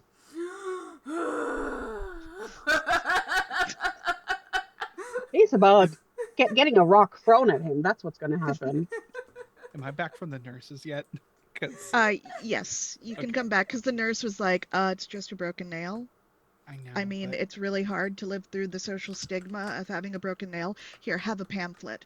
You are not convinced she actually attended nursing school. yeah, that seems right. So yes, go have lunch. What's for lunch? Burgers. This like Always just like burgers? yesterday. The same thing. Well, a random student friend says, well, the burgers today are really good. Well, what makes them different than yesterday? I don't know. Just today's burgers are really good. But yesterday's was really good. Yeah, We aren't have we lucky that tacos? we live in Sweet Valley where we can have such good burgers every day? But today is supposed to be pizza day. No, it's burger day. No, yesterday was burger day. Today is pizza day. No, today is burger day. No, yesterday was burger day. Today is pizza day. Burger day. And This then- person is and- like, you see their eyes start to glaze a little bit in the way that you know is a Sweet Valleyan thing where you try logic and it's, immovable rock meets unstoppable force. What day is it? Something is really wrong here. It's just, and she has a little book where she wrote down like all of the stupid Yeah, I stuff turned that to makes Heather. no sense. Yeah, I turned to Heather. Today is Thursday and should be pizza day. Wednesday is burger day. Friday is chicken nugget day, unless it's Lent, and then it's fish patty day. Monday is baked potato day, and Tuesday is broccoli and cheese casserole day. So how is this the how many burger day in a row? I don't even know where we're at. Something's just not right here. It's just, Maybe they just had extra burgers. I mean, yeah, but still. The student is like, I don't know what you want from me, but it was backed by popular demand. And they get their burger and they try to get as far away from you as possible. Sylvie, if you want, we could order some pizza. I would much rather cut class and go to Pizza Hut. It's across the street. Well, we could, in detective shows and books, they always have like a regular place they go to, like a bar or a restaurant or something like that. So ours could just be Pizza Hut. Do we need to talk to the boy passing out Republican banners? yes, we do. I have an idea. Who is the prettiest one out of all of us? Not me. I do not understand subjectively who actually is the prettiest one out of all of us because you all just look like people to me. I'm asking people who actually know better. I mean, I'm not saying I'm the prettiest one, but I can pretend to be whoever I want. So You should pretend to be the prettiest person here and invite him to Pizza Hut. sure, Daisy's also I can, really good at talking to rich people. For some reason, they all love Daisy. But That's Daisy's true. fingernail is broken. Oh yeah, That's- that would make it harder. Well, they So they just just keep your don't. hand closed or just put that hand in your pocket or something. It's fine. They don't even notice.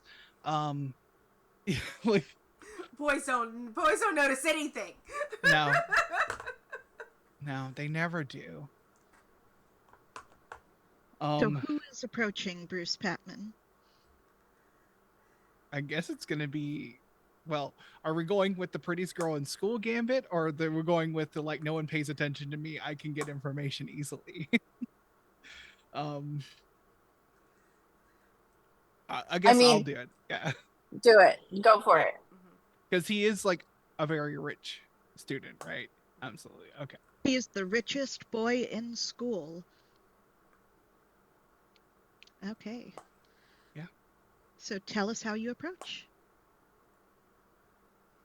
What? I'm just gonna come up and what are you handing out? He says, buttons for the next president, and he hands you one. And he Oh, says, free of charge, like he thinks he's incredibly generous. oh, that's so kind of you. Um, Be sure to tell your parents to vote the right way. I will do that. Have you heard about Enid? She hasn't been in school today. He just yawns loudly and theatrically in your face.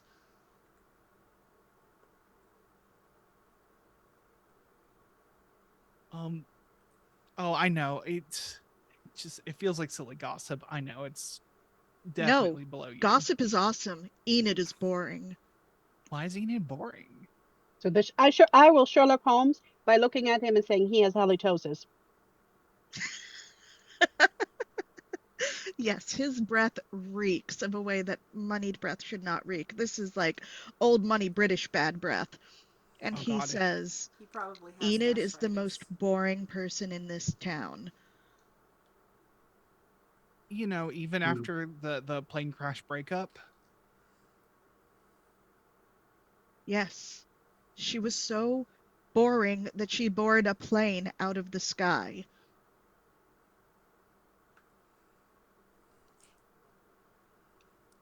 Um.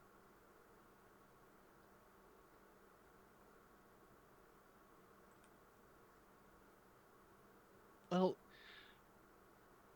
what about it's made Elizabeth really upset, and we're just, asking around, see if anyone knew anything. When's the last time you saw Enid?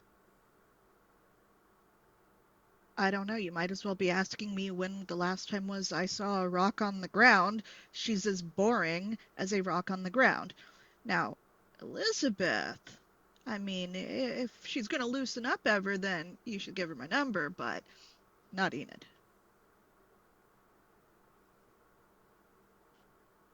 Heather is going to look at Daisy from the other end and just do it.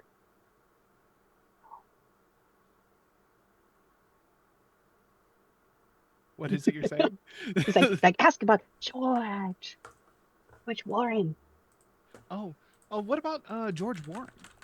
What about George Warren? I don't know. I don't remember what y'all found out about him by talking to him. He was the ex-boyfriend. He was the He was the ex-boyfriend that crashed he's the the plane. ex-boyfriend. Yes. Oh, Who is now dating Robin, who's the prettiest cheerleader because she got thin. oh right. And Oh, I heard there was some major drama between Enid and George Warren. Especially after that breakup, and now he's with Robin. He gets visibly unhappy at the mention of Robin. Ooh. while he's distracted, I want to make away with his like bucket or whatever full of buttons. Okay, give me a roll, either composure or vitality. Oh, this is absolutely vitality. That's a 10. Wonderful. You make off with that entire bucket of buttons. What are you going to do with them? Well, he has seen me basically. Um, I'm going to basically like just slip away unnoticed and pour the whole thing into the dumpster outside. Nice. Okay. I am going to have you roll another day move just to see if anyone sees you throwing this stuff in the dumpster. All right. Still vitality, I guess. Uh, uh, 7 plus 2 is 9.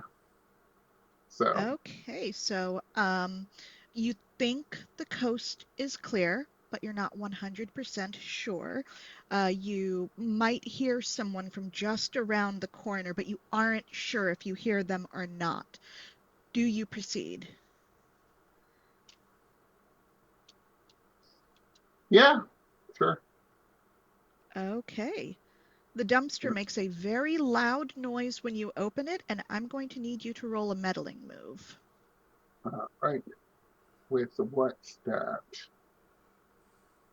Depends on if you're brute forcing the lid open Or if you're Uh, trying to be composery and oh smooth yeah. about it. Oh no. No. We'll just force that lid open, Okay, right? you So, force the lid open, and it smells worse than Bruce Patman's breath in there. ooh. What do you But do? oh well. I mean, especially I was going to dump the but I don't know. I'm able to see in there what might be leaking so much. How tall are you? I think I can put this down somewhere. Not, but like 5'10" ish. 5'10"? Okay, you can see, but because of the overhang from the building, it's a bit shadowed in there. So you'd have to lean close if you wanted to really see it. Yeah, I'll do it. Okay, roll a vitality to see how you handle the smell.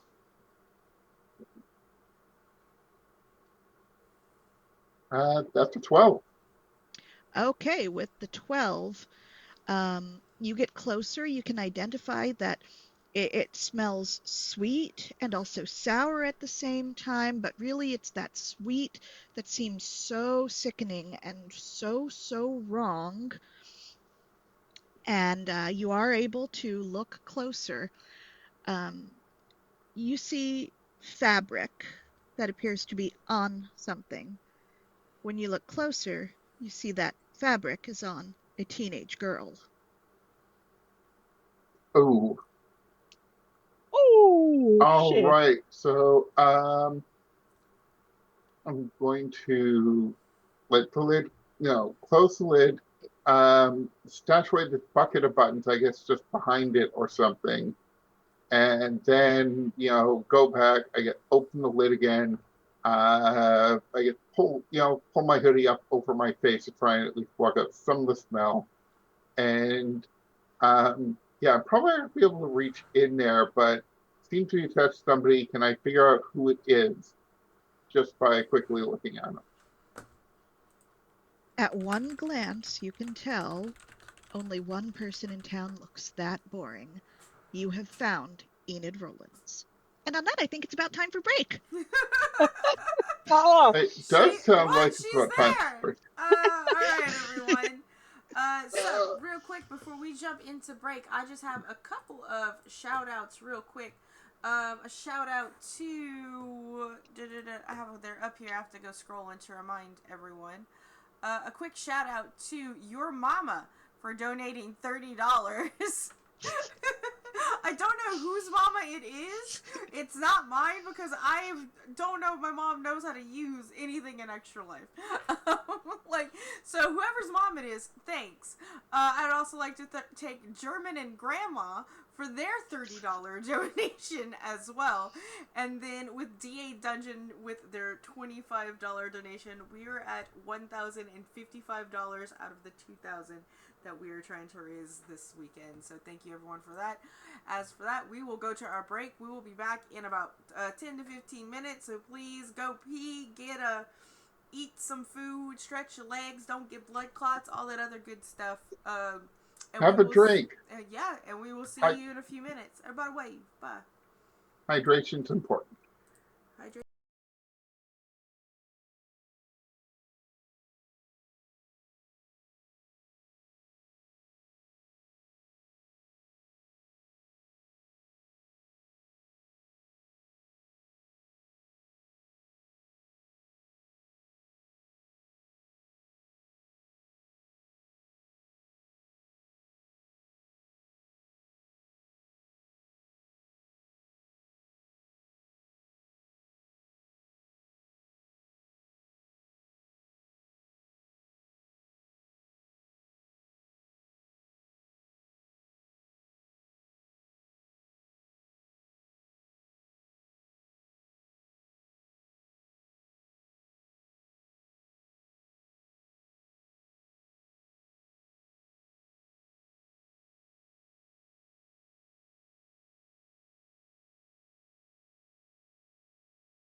And so are we. Hi, everyone. We're back with the second half.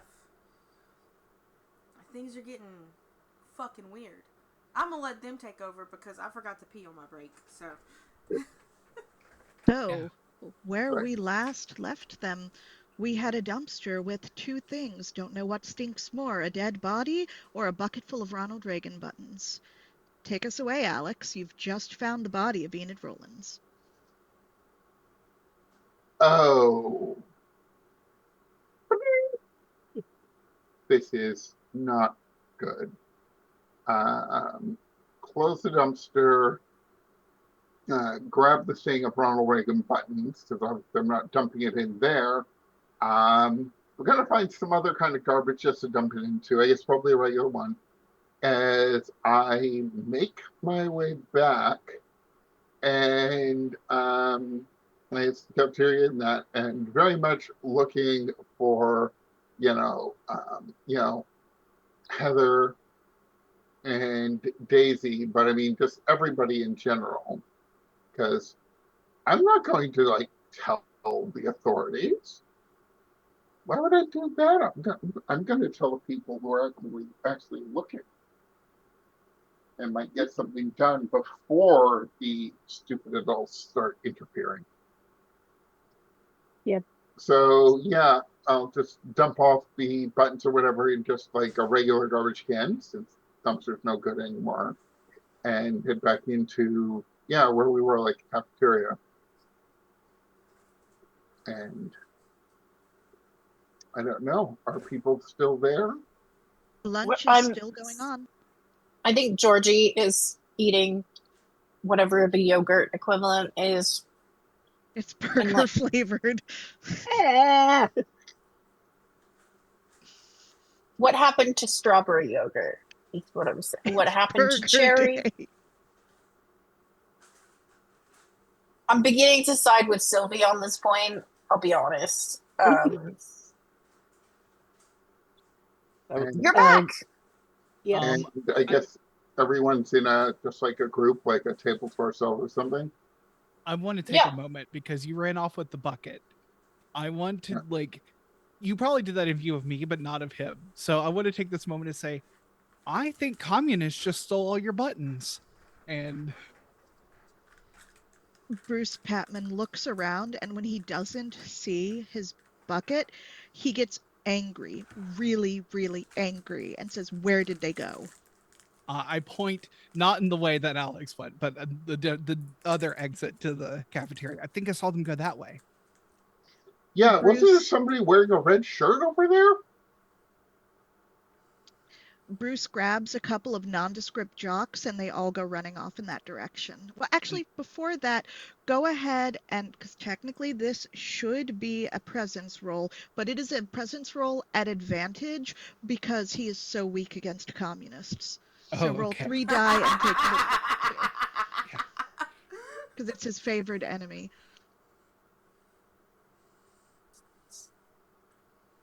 Presence. It's not my strong suit, I don't think. Nope. But that is a 9.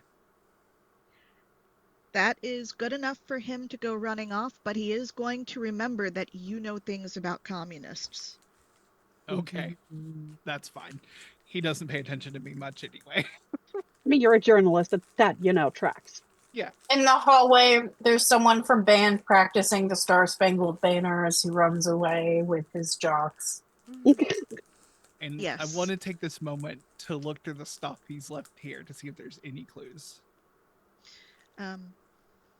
So that would be a meddling move, but before I do think I need to tell you, during that hot minute when Jessica Wakefield dated a vampire, it was literally Bruce Patman who got everybody all riled up and went out with pitchforks after the vampire. So you do have the faintest sense that maybe getting Bruce Patman on a witch hunt wasn't smart.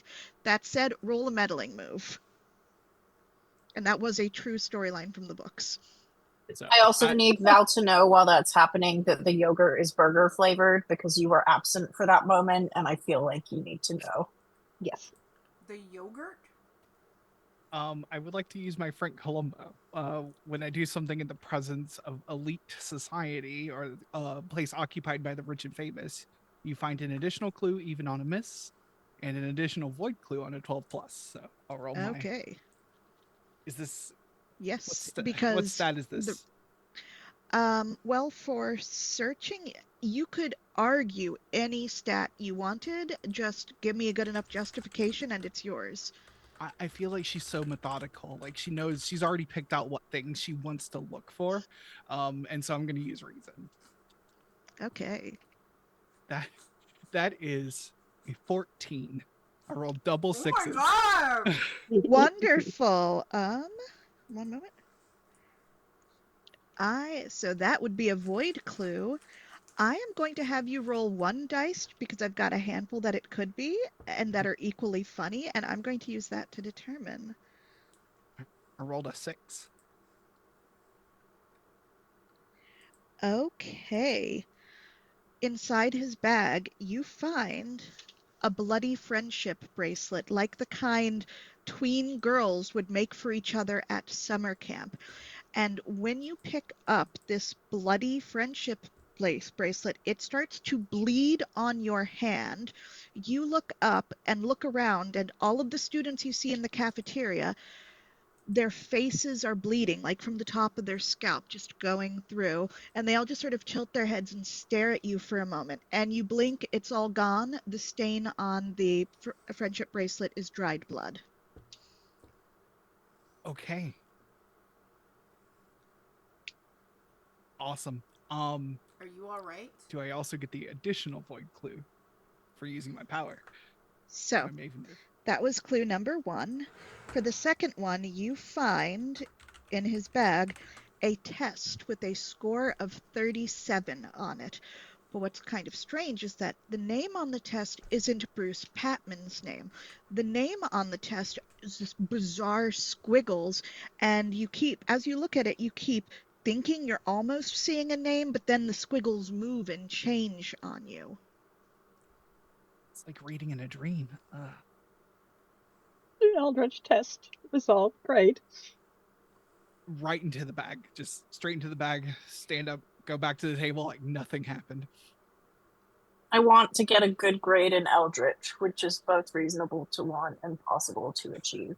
Well, this test score was a 37. What is it out of, though? I can't pronounce the number it was out of with a human tongue. There we go. I had a feeling it was something like that. Do you need a non-human tongue to pronounce it? It was an algebra test, but some of those symbols were not symbols you've ever seen in your algebra classes. It wasn't an English test, though. An Eldritch algebra test. Algebra. Well, Algebra. Sure. See, I would say that we could blame this on Mr. Collins, but he's not an algebra teacher, so... But there were a suspicious amount of letters in that math. Also, where did you put those buttons? I believe that question is for you, Alex. Oh, yeah, sorry. Buttons, I just dumped them in one of the garbage cans, like, I guess near where I came back into the, came back into the cafeteria from outside or whatever. So they're not very well hidden, but I mean, they're probably also going to end up buried in all the food scraps and garbage anyways. Why didn't you take them outside?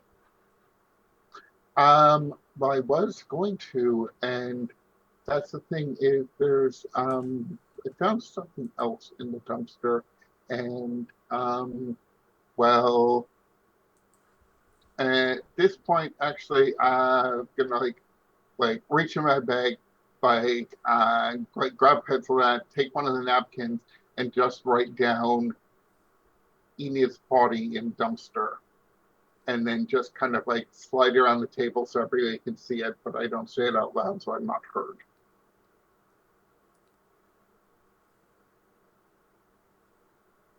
I told you she was dead. What are we gonna do next? No, it didn't pick you up again. Oh. Whatever. Okay. She looks... I told you she was dead. Did you search her? Was there anything interesting? No, I haven't. It's I just took a quick look. There's a very strong smell. I just took a quick look and pretty sure it's definitely her. And that. So upon hearing that, Heather Marie is going to grab her Polaroid camera from her like scrapbooking stuff out of her, well,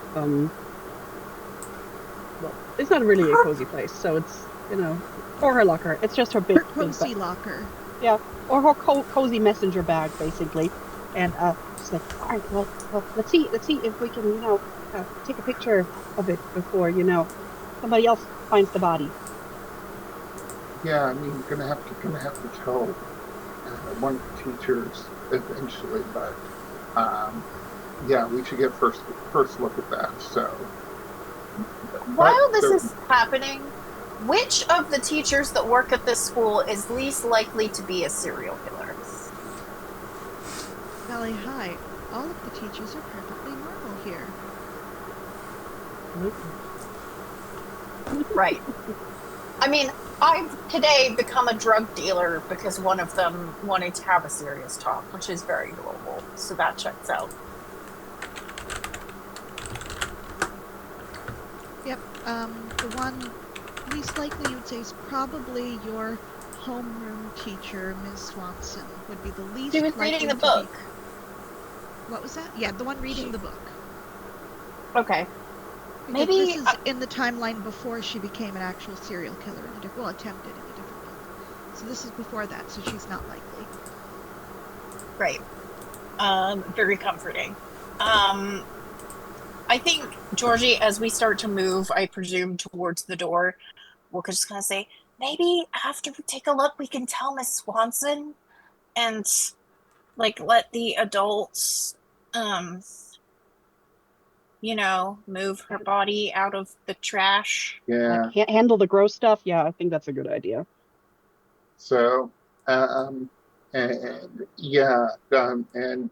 just in case there's anybody up there, I'll go first. And scout it out and that, but it's the dumpster over now, right over there, the one. And then I'll head out first, even 30 seconds before anybody else, whatever.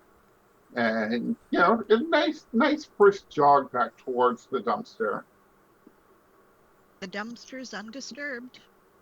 Maybe whistling loudly. And then take a look around the area, around the dumpster, behind the dumpster, around the corner where I heard it might have been somebody.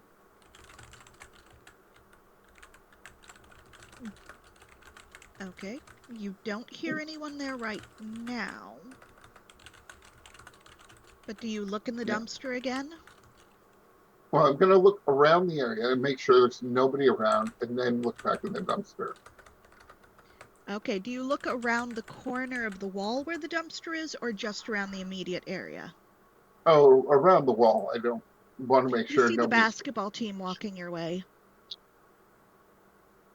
The noise you thought you heard earlier was a basketball dribbling, and now the basketball team is coming your way. And with them is Elizabeth Wakefield.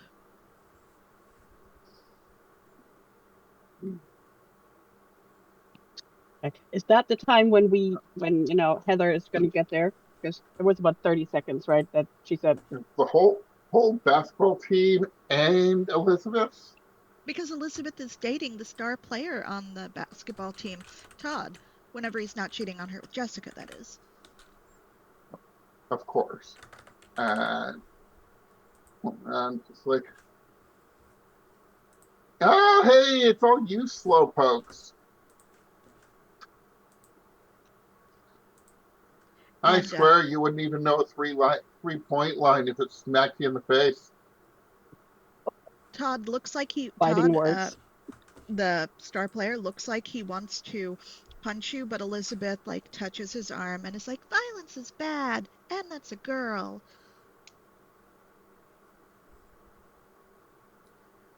And Elizabeth says, what's that smell? Yeah, there's one around here. I think somebody yacked over by the dumpster. It really leaks over there. Elizabeth says someone is sick, and her like someone is in need light is like blaring. I didn't see anybody there, but just like this reek, and that they probably went to the nurse's office after. So But Elizabeth is yeah, like I ready don't to want to go. be a nurse.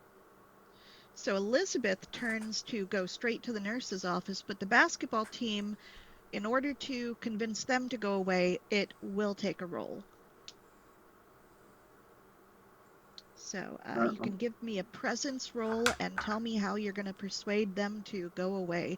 Because some of these guys, as teen boys, are like, something smells bad, let's go smell it.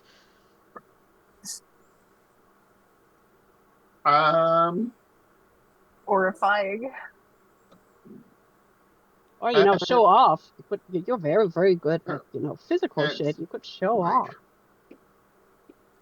yeah, Challenge them. actually, no. I'll do something even more to the point. I'm like, now Elizabeth has the right idea, and if you will too, you'll follow us. And I'll run like toward past them, and snatch the basketball out of Todd's hand, and then start dribbling it away from them in the Okay. same direction that Elizabeth's going. So away from the dumpster. Okay. Roll for it. Man, like, think you can catch me? This I expect probably a vitality thing. Yes, definitely.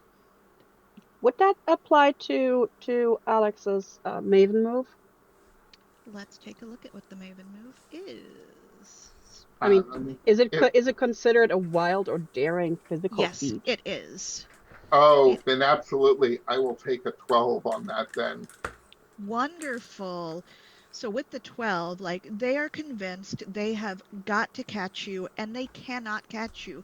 You are just far, far too fast. Let me see. Do you get any other bonuses aside from being a 12? You do get some.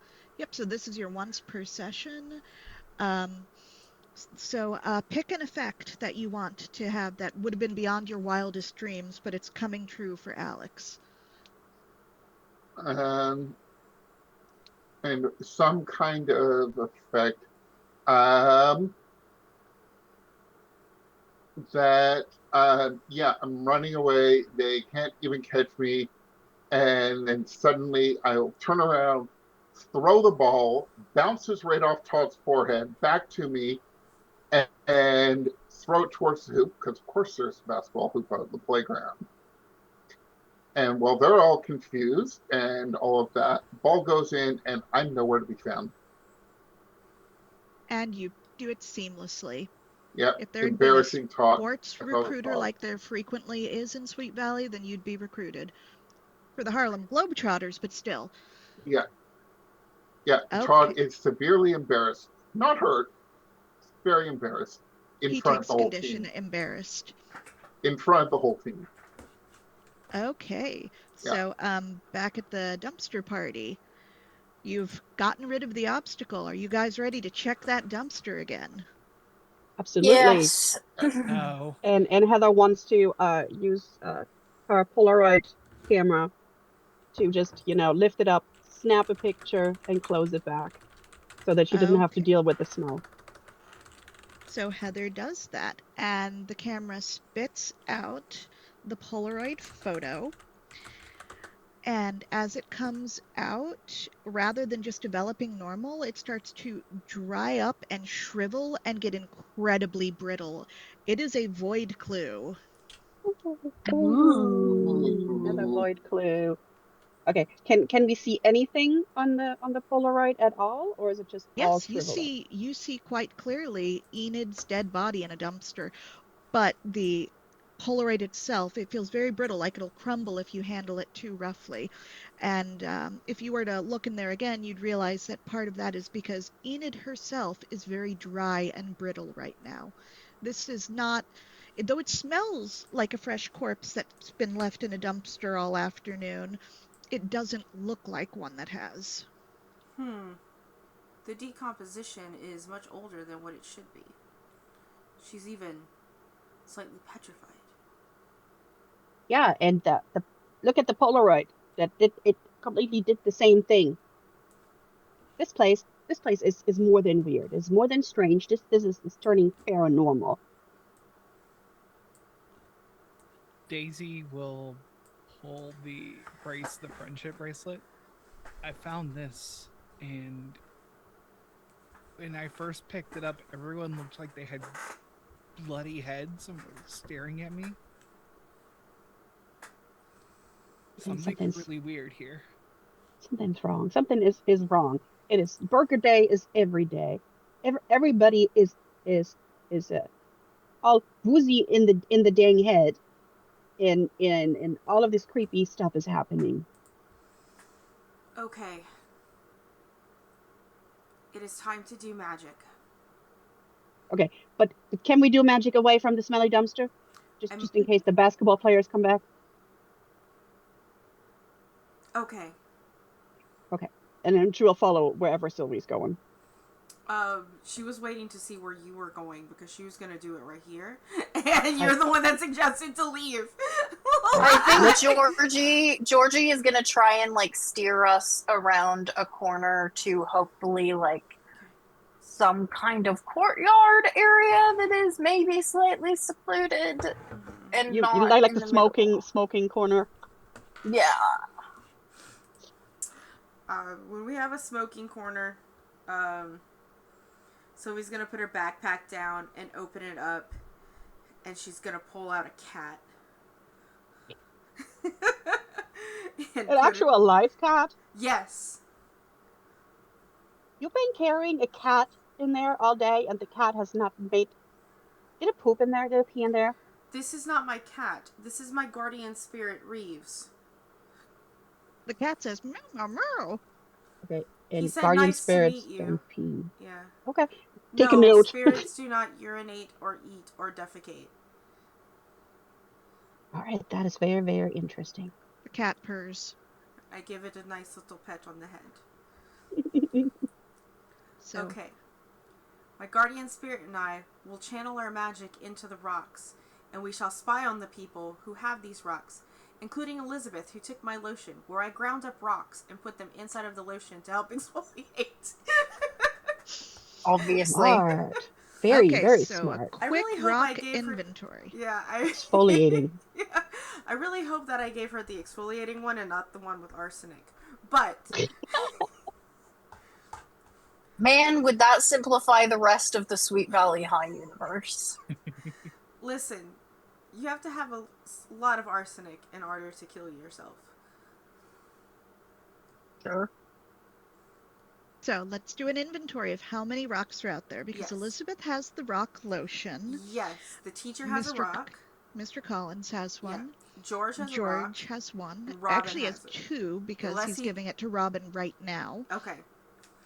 And so hopefully I will be able to overhear any secrets that they are talking about. Okay. I'll put on the crown of the void. Alright, let's go over the mechanics for this one real quick. Yes, let's go to the mechanics indeed. So you can tell me how you are planning on doing things. I gotta click on the thing again. Da da da da.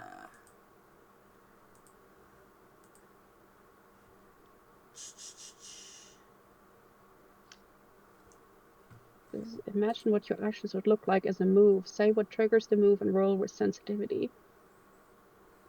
Yep. When you engage in an activity related to the supernatural or the occult for the first time, imagine what your actions would look like as a move. And then say what triggers the move and roll with sensitivity. Yeah, so as far as what it sort of looks like for the first time, is a third eye opens in the cat's head. And it is just as I'm like staring down at the cat, I'm holding it, and then my own eyes just sort of roll back into my head as I am using my cat to channel to channel my magic into these rocks because I'm spooky. Like, I am part of the weird things that are happening here. And so roll with sensitivity, correct? Correct. I remember this being much easier as an adult. So I rolled a 12, and I have a -1, so that's an 11. But I'm going to give you that 1 back because it's fun. Okay. Okay. So, and I'm also going to treat this as a meddling move and give you a void clue. Cool. So, tell me who you're listening to. I think, like, essentially I'm gonna be, like, oh my god, jumping through... I think I'm listening to all of them simultaneously and searching for anything that sounds like they're talking about the death of this girl who Sylvie's name totally knows.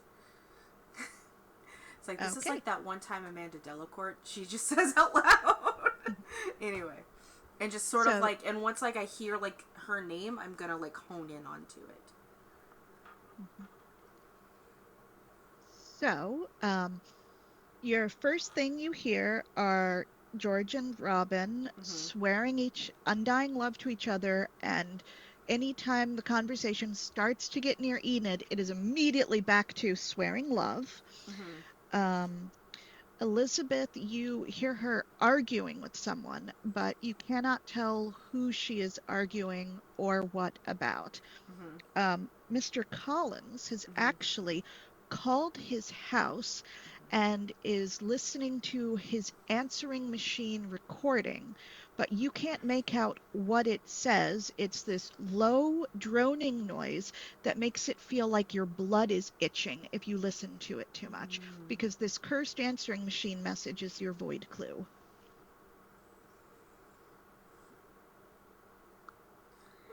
Mr. Collins makes increasingly distressed noises while he listens to this. My eyes sort of come back into focus and I look at everyone and Reeves' third eye closed. There's an Eldritch horror in the answering machine of the teacher.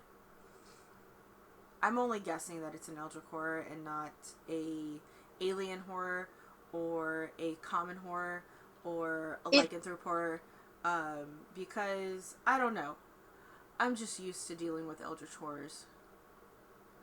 Is it an Eldritch horror in the machine, or that left a message on the machine?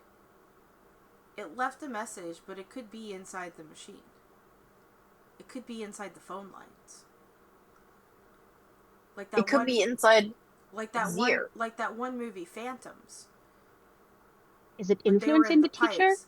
Wait, that came out in the 90s. What? Is it influencing the teachers? In I don't. 90s? I don't It's know. the 80s. I know, 90s. but the movie came out in the 90s. It was a good movie. How? And at this point, Alex jumps down from the roof, you know, right nearby, and it's like, what is going on?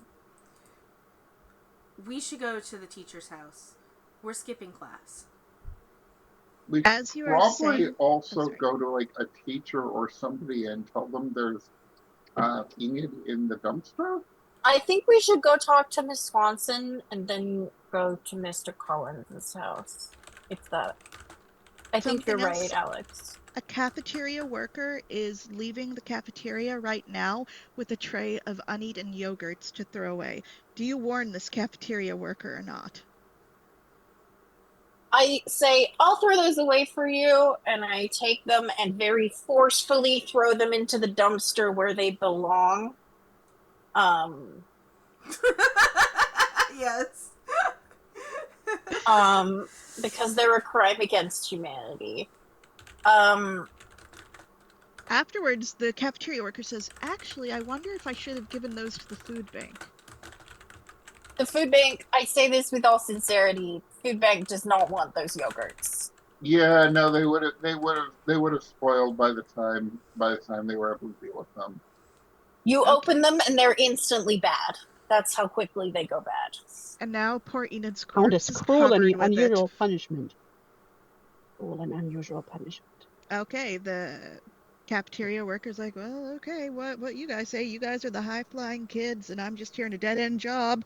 Who needs to listen to me? Who needs to treat me like a person? I'm You not one of should- these fancy kids. You should unionize. I would, but I hear that Reagan fella's gonna shut that down. And the person walks off muttering to themselves, okay, what do you do now? So, you are going to go tell your homeroom teacher? Actually, you know what? We should tell Mr. Collins so that he's the one who's going to be tied up with investigating the body and therefore not at his house. That's That's a great pretty idea. smart. I Should like we that. split up? Should someone get a head start to his house? Yeah, you all start heading to us because I'm the one who found it, and I'm the one who would be like the least suspicious in that. I don't know. And- Nobody ever notices Daisy. Daisy should go with you. No, just rich people. But No. Daisy's one who's better at finding things. Okay. But you, Yeah. you guys go there, and I'm faster. I'll catch up. Also, I think I'm the only one who knows his address. Well, it wouldn't be hard to find his address. But, okay. True. Either way, Also, this keeps suspicion off of us if we Fair. only have one person who knows where That's the fair. body is. Okay, yes. yeah, Well, I can be an adult again if we need, but I just as soon go to the. just a bunch of you. Get moving. I can Okay, only so- keep them distracted for so long. So who is going where? Teacher's I house. know Daisy's at least going to Mr. Collins' house. I think Al- we're all except for. Alex is Alex. telling everyone to go, and that they'll cause a kerfuffle and keep Collins busy and all of that. So Okay, Alex, you go to Collins' classroom where he is sitting at his desk with a weird look on his face. yeah, I'm gonna where it's like, Mr. Collins, I need to talk to you real quick, but in private, but very urgent. He kneels down towards you, puts a very handsome hand on your shoulder, and does the "you can trust me, you can talk to me, I'm here for you" spiel. And then he asks Okay. you if it's the drugs. Okay, here. You know what? It's better if I just show you, okay? Okay, you can show me, Okay. you can trust So- me. I'll grab his hand and go through the through the hall and out the door, and we're heading towards the dumpster. It's like, I found something over here that well, my parents always told me when there's something scary, you have to talk to an adult, right? I'm glad I can be that adult for you. And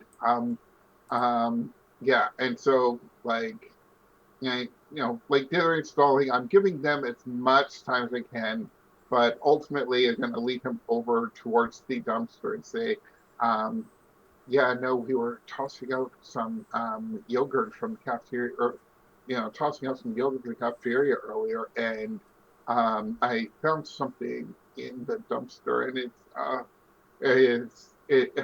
I can I'm shaking, and Nico's scared. It's like I'm very Okay, You're traumatized gonna by have this. to roll to see how convincing you are. What do I want to roll with this time? Probably presence for the display, or maybe vitality if it's just extreme control of muscles, which might work better for Alex. Oh, Alex is all about the vitality. So sure that doesn't matter. It's 7 plus 2 is 9, or 7 plus 0 is 7. So that was just there's a person in the dumpster, and I think So Mr. Collins takes a deep breath, opens the dumpster, stares for a moment. That goes on too long. Closes the dumpster, takes you by the hand and says, "We need to go to the police station." So he is dragging you off to his car to drive you away to the police station in the middle of the school day without telling anyone. Oh my god. including his whole class and the principal. And you know what? Sure, I'll go along. I won't put up resistance. And Okay. and any time he's not looking, I find that I'm gonna like poke myself in the eyes to irritate them and redden them up and help get more tears going. Just because. But yeah, Okay. we're gonna go to the SVPD, I guess. And that's gonna take so much time. Thus, I Okay. hand the spotlight over to everyone else. At the house. Good distraction. So, Right, we're thinking classic break-in, like They're probably not even locking the doors. This No, is it's Sweet California Valley. in the 80s. They're locked. Who's very strong? Unfortunately, Alex. Alex is the one who is first. yeah. Okay, I'm gonna pull something out of my cozy place. This big rock. And I was like, we could use this to break something. Well, the door has this little window Hang on the on. side. And you Is could, there a small child in this house right now? no, he's at the elementary school. It's during school hours. Yeah, I just didn't know. It was toddler, I thought, right? Elementary doesn't No. get out till 3. Oh, if it's toddler, they're probably in daycare then. Yeah, Yeah. not toddler. He's a school-aged kid. Oh. Okay. and also, can Heather use like a reason to try and figure out where he might hide a key if he forgets his key? That sounds like a smart idea. I think that Heather should. All right, let's see. She'll be like, yes, we can definitely break it, but let me see if he has a second key hiding somewhere over here. Okay. And she will start Is looking. there a help mechanic? Because I've traditionally rolled very badly, but Georgie would try and help this. Or I don't think I can help with the rock idea, so. I mean, you could just take the rock and use it. +2. So that's a I don't 13. think we Nice. need any help. I think. Oh, I so think It was Heather's under the got it. doormat. Heather's It Yeah, was got under it. the doormat. around Right under the 13, it's doormat. definitely the doormat. Right under the doormat. Alright, I will keep this rock in case I have to throw it at a vampire. Yeah. It probably Just has something taped to it prepared. that says spare key. Rocks don't really work on vampires. Yeah.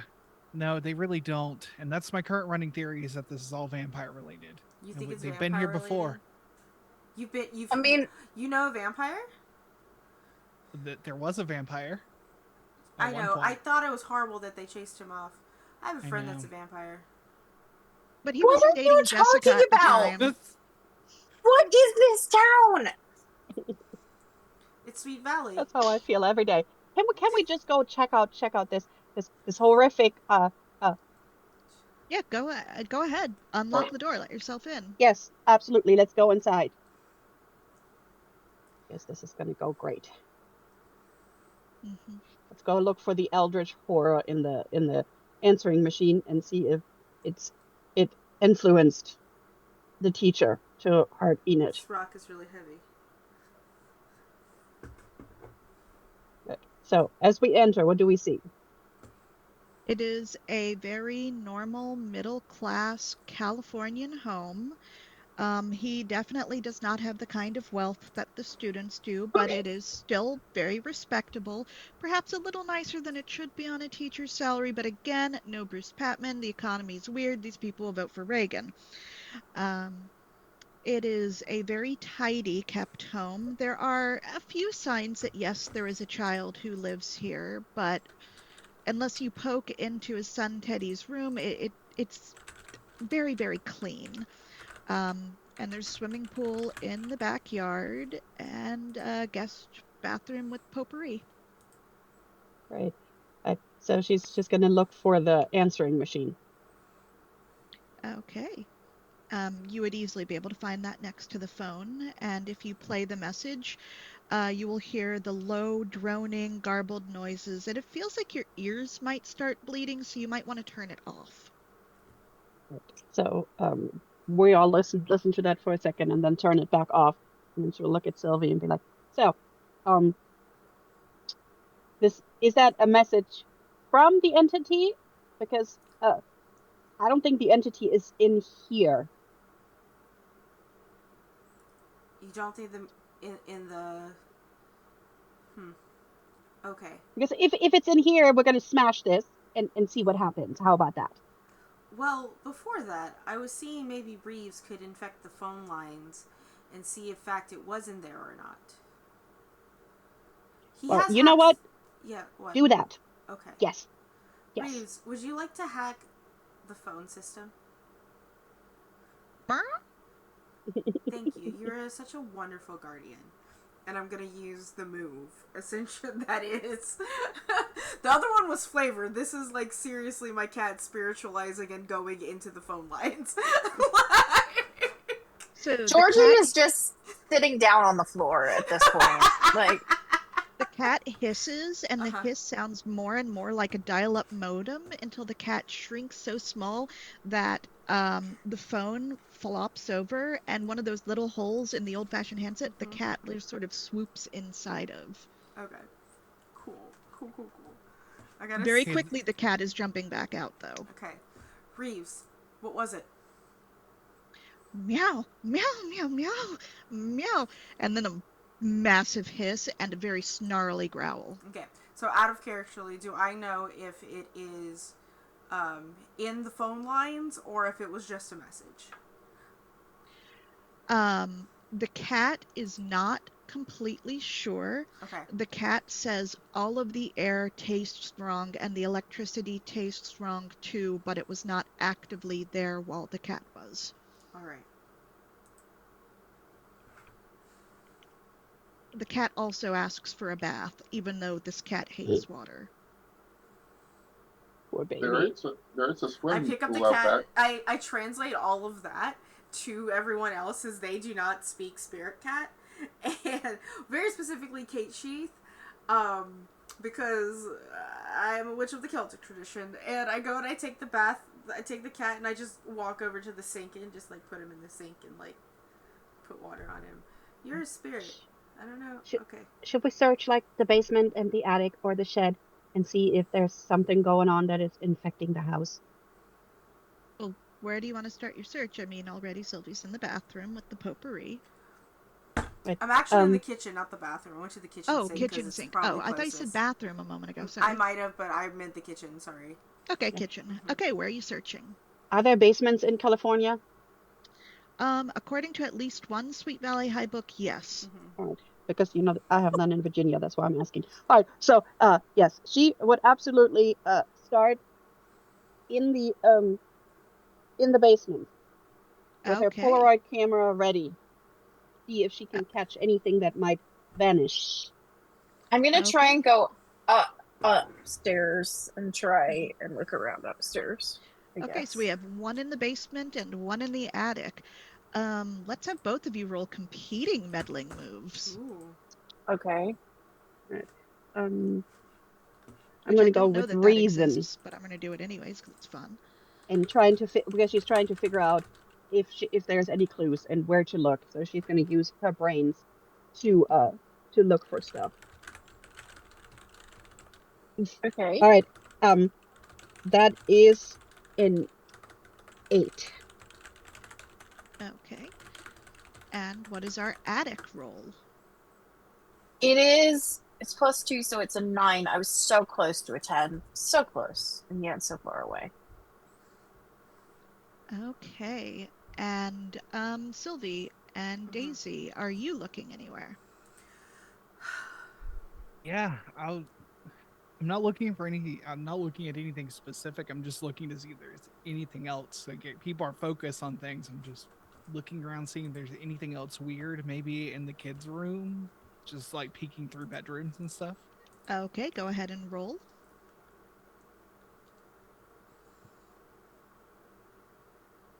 That's 9. Okay, Sylvie, your turn. Where are you searching? Does the water smell funny? A little, yes. I'm gonna lean in and smell the water. Okay, roll a meddling move. You know, just in case it's sulfur. Who knows? Maybe it's hiding in the water There pipes. could be a volcano that's about to pop up in Sweet Valley for all we know, just like that one. I mean, there's forgot probably a I volcano. forgot what I mean- meddling. The meddling move. For that, any stat you can argue would help your sense of smell. Oh, okay. I was gonna say nothing is actually. I'm gonna say vitality, Okay, go for it. which I have a 0 in, which means I got a 7. Okay, so who had the highest one? I had a 9. I had an 8. Okay, The so 9. it was 9. Okay, we had 2 9s? Yeah, 9987. Okay, so we had a 9 in the attic and a 9 in the kids' room? Yeah. Okay. In the kids' room, mixed in with the toys, you find a bus ticket that would have left Sweet Valley yesterday evening, and the passenger name on it, because Sweet Valley conveniently puts passenger names on the bus tickets, is Enid Rollins. At the same time that you're finding this, upstairs, directly above you in the attic, Georgina hears that low droning and has this sense of dread and this overwhelming sense of there's only one way out of Sweet Valley.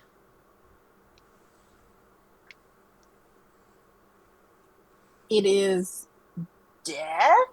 Question mark? Or the bus? Question mark. Or is it dating Well- teachers? Well, Enid clearly did not make that bus because she's in a dumpster instead of San Francisco. So we Right. need to So, defeat the entity. so what happens is Alex is gone with Mr. Collins to the police station, and school was closed for the rest of the day and canceled for the next day, but will be reopening tomorrow night for the big game, followed by the dance. Which All is of Friday. you, yep, it's Which is Friday. chicken All nuggets. of So all of you reconvene beneath the bleachers at the big game to theorize about what has happened. So at this point, Did anything that we found in his house count as official clues? yes. The answering machine message already was, and it was a void clue. Yeah. And the what was it? The bus ticket is another clue, and the voice saying there's only one way out of Sweet Valley, and apparently it's not a bus to San Francisco. It did have the same drone as on the phone. Those are your clues. So all of the clues are in no particular order. The rag that smells of chemicals and has an inky blackness that follows it. The scrap of torn letter that says, I can't live this lie anymore. A fancy broken diving watch, very fancy. A test with a score of 37, and the name on it is constantly changing. The photo of the corpse, which shrivels up and dries out just like the corpse itself. The answering machine message, and the bloody friendship bracelet. So we have Right. So we have 3 normal clues, and we have 6 void clues that we have to see if we can weave them into a story. So, but if we're looking at this, the paper scrap was probably Enid. Would probably help if all of those were typed out into the Discord so we could see them all. Yes. They're in the player notes. In the player notes tab in our keeper. Yeah. Oh, perfect. That's why I've been asking questions. Yep. So, does anyone else think that Enid was trying to escape the town because her teacher was a creep? It's like the only it's like When you so think she about said it, she couldn't live the lie anymore. why else There is was a she getting bloody inside the friendship plane? bracelet. She tried to leave. Hmm. Um, She I'm not quite sure how the diving watch with her brittleness goes. Well, maybe she tried to swim out because she's already tried to fly out of here and the plane crashed. Mm, You think Ooh, she she's was? been well, trying to run for a while. This has been quite maybe some so. I time. can't live this lie anymore. Let's figure out something. There's some kind of involvement with this Collins that's hiding or something. Um, and that's why the watch was broken. Maybe they actually had like he grabbed her and then she kind of grabbed him and like smacked against the wall or something. And that's why she had the bus ticket. That's why she was like trying to get away. Uh, Well, what the fabric with the goo on it. Wait, can I ask questions about the goo? Sure, it's not a goo. It's really just more chemically, and the black ooziness of it is very much supernatural. Okay, but does it look like it was once a fabric that was part of a specific thing, or is it unidentifiable and just covered in It's like ooze? rag fabric, so it could have been a rag for its entire life, or it could have been a shirt that deteriorated into being cut up to be used as a rag. But it is a rag that smells strongly of chemicals. So if she wrote him a note and said, I can't live this lie anymore, and let's say, she wore the friendship bracelet and it got bloody while she was killed. Um, and then, the bus ticket was for her trying to leave too, and the fabric might have been soaked but in stuff, and what is maybe it? that is on the body, Yeah, why the body's brittle. they say like what is that ether or something? They always do that on those old detective shows. Icker. And so Yeah. that's how the watch got broken and the friendship voice came off. They had a fight. Well, And then something didn't want to leave, Enid specifically, or people in general to leave. yes. Have I haven't been here for long, but I guess has anyone else ever heard of someone trying to leave and then getting like stuck here? Or Why would anyone leave Sweet Valley? It's a perfect place. You know that sometimes people will go to Vermont or New York City or study abroad, but they always come back with these crazy, unrealistic stories of what happened when they were away. Makes you doubt that those places really exist. Is It's Mr. definitely no is Mr. Vermont. Collins at the game? Yes, everyone is at the And game. but Please give me a second. maybe maybe but you keep saying there were these like voices and that and the answering machine that maybe it's something like there was a fight with Miss Collins, but it was actually something controlling him. Yeah. We got to see that we can have a story that gets as many clues in there as we can. So if we think like what Jason said, if that eldritch thing, whatever it is, does not want anybody to leave, so which would explain why Mr. Collins, I don't know, heard Enid, and then we would just have to, because everything kind of works in, because the eldritch thing left him a message. It has probably has a message on the test too. Actually, yeah, that test, because it was a test, so it's not a teacher who did it. So that actually shows that it wasn't strictly Mr. Collins who was in control, and so more Yeah, likely Mr. Collins was the one being controlled yeah. So by. the by the answering machine message would influence him, because oh my god, that was a horrible noise. I, Uh, the eldritch writing could influence him. Even the chemicals in the rat, or the ooze, the supernatural ooze, could be mind controlling him. And then the rest of it could be related to just how Enid died.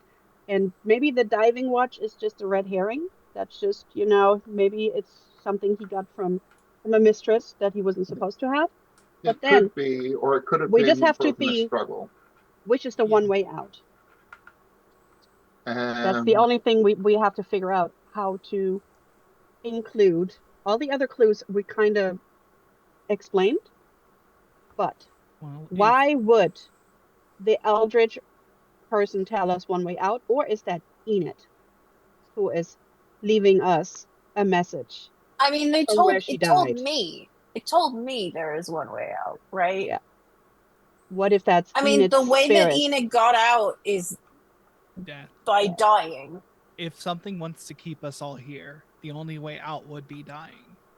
And it seems that everything is pointing to Enid realizing there's a lie going on here, getting upset, maybe even getting distracted on her algebra test, writing some message on it instead of her answers. And whatever, we're poking at this now, and so of course it's going to tell us the only way out is dying. My question is, why did Bruce Patman have Enid's algebra test in that theory? That's a good point. He got weird when I brought up, what's her name, the prettiest Robin. girl in school, Robin.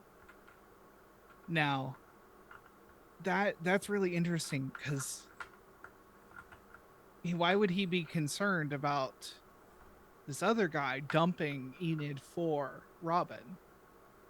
Is a big question. Why is he concerned about that? Was he also going for Robin? Is this entity influencing pretty much everybody that touches these Actually, things? it could have been that he is the one who is like controlling Mr. Collins and is actually like some kind of evil, something in disguise. His family would have the most to gain. They're the richest family here. They're one of the oldest families in Sweet Valley, and they're Reagan supporters, to the degree Yeah. You know that what they that give their means? teen son buttons to pass out at school. They He must would be want to demon keep this worshippers. going. He wouldn't want Yeah. want us to break whatever this illusion, dimension, whatever this is. Yeah, because he's the top dog. Why would he want to leave? So shall we Think bring? of the economic results that will occur if. Wait, hang on. So shall we bring Bruce behind the bleachers in order to interrogate him? Yeah, bring the rock. I won't Well, need a either rock. that or- I have titties, and I go. No. I meant for after. Oh, okay. He Well, thinks rocks are boring. Well, I think what we need to do at this point is come up with a theory and then do a theorize roll to see. Yeah. Yeah. I think we included everything, to be honest. I It's think like- it's you like- did as well. I think we did really good including everything. And Yeah. You know what? I actually think the watch maybe Mr. Rich Host, I forgot his name. What's his name? the rich kid? Yeah. Patman? Bruce. Bruce Patman. Bruce. Maybe Bruce gave him this expensive watch. And it broke, and so that's why he's hiding it. When he killed her. It's ransom because he knows something. He was paying him. yes, Oh. Yes, and his house Oh. is nicer. He's got a Oh. side gig. Oh. Paying Who would people like for to do the cooperating. theorize roll? Yeah. What is the theorize roll? I believe it's you just will 2d6 It is plus the- clues minus difficulty. Yes. Mhm. So So you can go ahead and pick who wants to roll me 2d6s, and I'll tell you. I What you think got? it should be Viv with Heather because you wrote down all of these clues, so I think you deserve to roll this. That is fair. Oh my God! It's Concur. gonna be my fault if we fail. It's okay. Yes. I have Alright. a rock. It's All fine. right. So what do I have to beat? just roll and Just roll. tell us what you Just got. roll. Yeah. Believe in yourself and roll. Or don't This is the believe- way. Yeah. Do not Trust- make me put you in the yard under the moon. Yeah. Trust in the heart of the dice. All right. Oh, that is an 11. Yeah. Wonderful. Yeah. Okay. With that, I can confirm Bruce Patman indeed has been, as a servant of a dark entity, controlling Collins, and it was they who handled Enid. So with a 12 plus, which with the modifiers you definitely more than hit, Bruce Patman walks behind the bleachers to confront you all and says, "There's a game going on right now. Don't you think you should be watching it?" Sports are boring, but rocks aren't, Sports. and I'm. And at which point, Alex will grab the rock from Sylvie and I just hand smack it him in to the back you. of the head. Yeah, smack him in the back of the head, knock him clean out. Okay, It's like give Heather us a was vitality. throwing glitter in his face.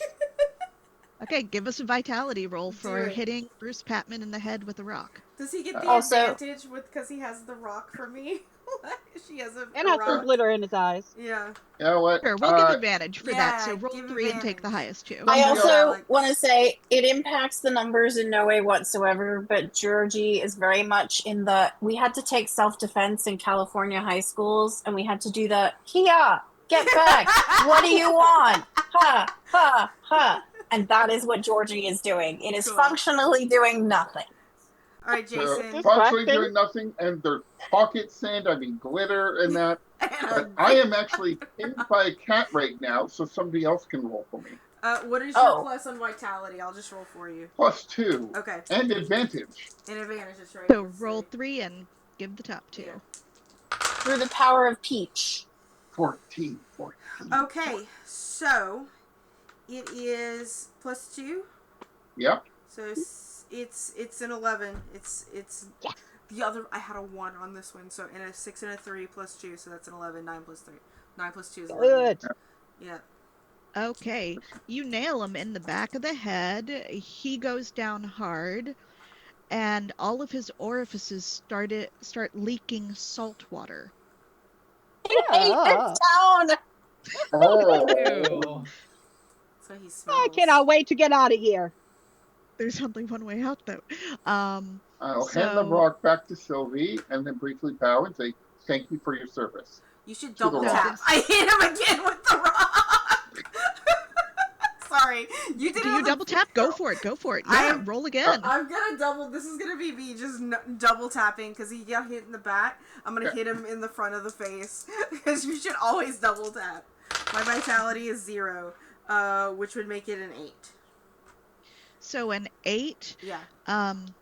So you smash the back of his head, and you suspect you killed him, but you also dropped the rock on your toe, and you have a stubbed toe condition. Okay, that's fine. Ow. So he's still leaking seawater instead of blood and smelling more and more like the ocean, which might lead you to conclude that the eldritch something or other has to do with The ocean? of this And the beautiful diving beach town. watch. The diving watch. Yeah. Oh. So you guys have just brained the richest kid in school, and you know that there is an evil eldritch entity keeping people in town and has eaten, at the very least, Enid Rollins. What do you do? Well, There's probably a beach spot, right? Oh, Yeah. yeah. We didn't Yeah. touch him directly. Only the rock did. So the rock's coming with us. Yeah. Yep. On the way out of this to go to the beach, can I pull the fire alarm? Of course. Yeah, just. Roll composure to see if you get caught. Oh yeah. What is my composure, real quick? This is me. My composure is a 1. It's an 11. Okay, you do that, no problem. And you guys make your way to the beach. Do you go straight down to the water, or do you hang at the sand? Where are you going? Can I do like a meddling move to see if there's like use reason to figure out where might this thing hide? Go for it. Good. So that is a 9 plus 2. That's an 11. Okay. Just around the corner from the beach disco, because that is the name of places where teenagers go to dance at the beach, you see that there's this small little inlet where the water is especially foamy. It has like the consistency of burger-flavored yogurt. She'll point at that and she's like, that is an abomination if I've ever seen one. So Okay, what are you going to do about it? she will look at Sylvie and be like, can your cat help with this? How do we exterminate this? Do we set it on? I mean, I don't think we can set it on fire. Microplastics. Microplastics. The long term. Oh, All you right. mean immediately in this moment? How do we Yes. defeat a sea monster? Climate Well, change. Also a good thing, but that will take us a while. It's like we cannot Also- set this thing on fire. Look at that. It looks like meat flavored yogurt. Okay, I'm just gonna reach down, grab a crab that's conveniently nearby, and throw it into the water that's getting all extra foamy in that, just to see if anything happens. The water immediately like sucks all of the moisture out of the crab, which turns brittle and cracks a little bit, but then scurries away and escapes and is perfectly fine the moment it gets away.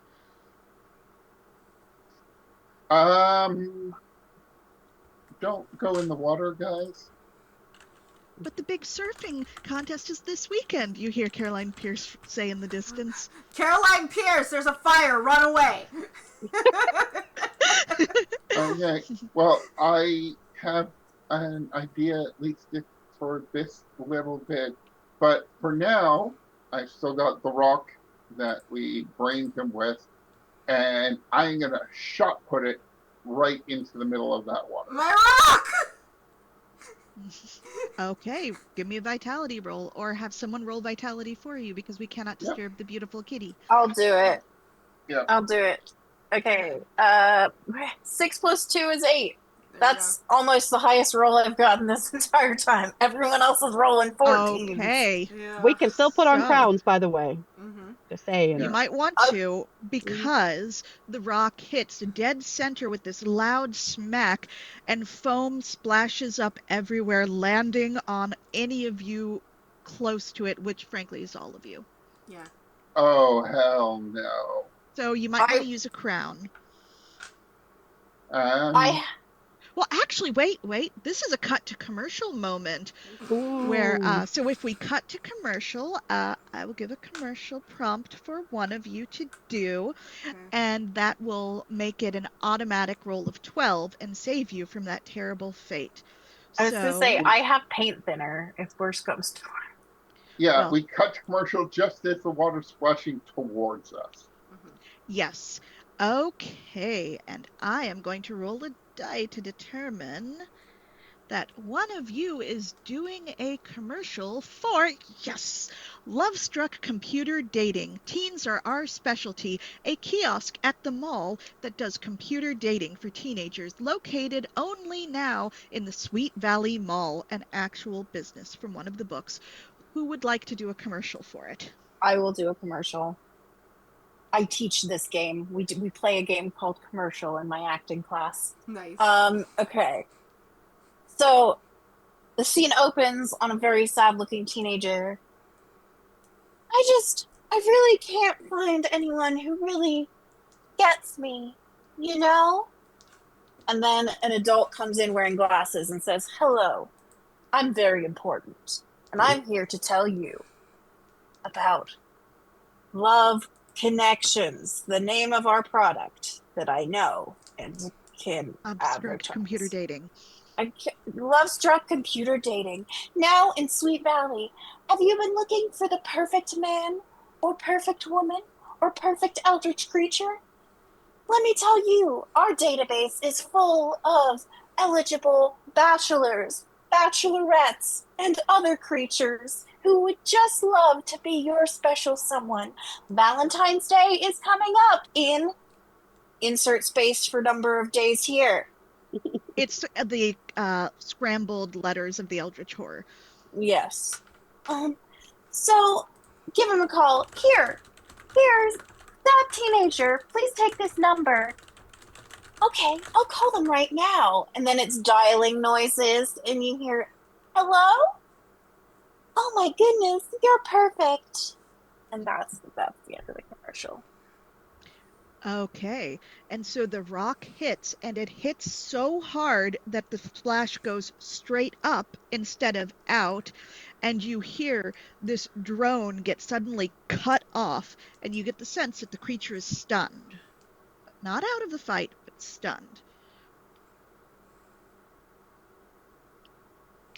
And can your cat help? I don't want the cat to go near this. I want the cat to stay safe. Didn't you have a paint thinner idea? I have yeah, paint thinner. I got glitter glue, but that's not helping. I'm hoping it will erase it from this plane of existence. So I guess that's kind of yeah. Get the throw some paint thinner at it. Yeah, my cat's really good at hacking technology. That's about it. If it can't like shoot a spirit bullet, like in Yu Yu Hakusho. No. Okay, so I'm going to give you two choices for this. You can either use Vitality to just throw the paint thinner on, or if you want to gamble, high risk, high reward, you can roll sensitivity for this and use magic.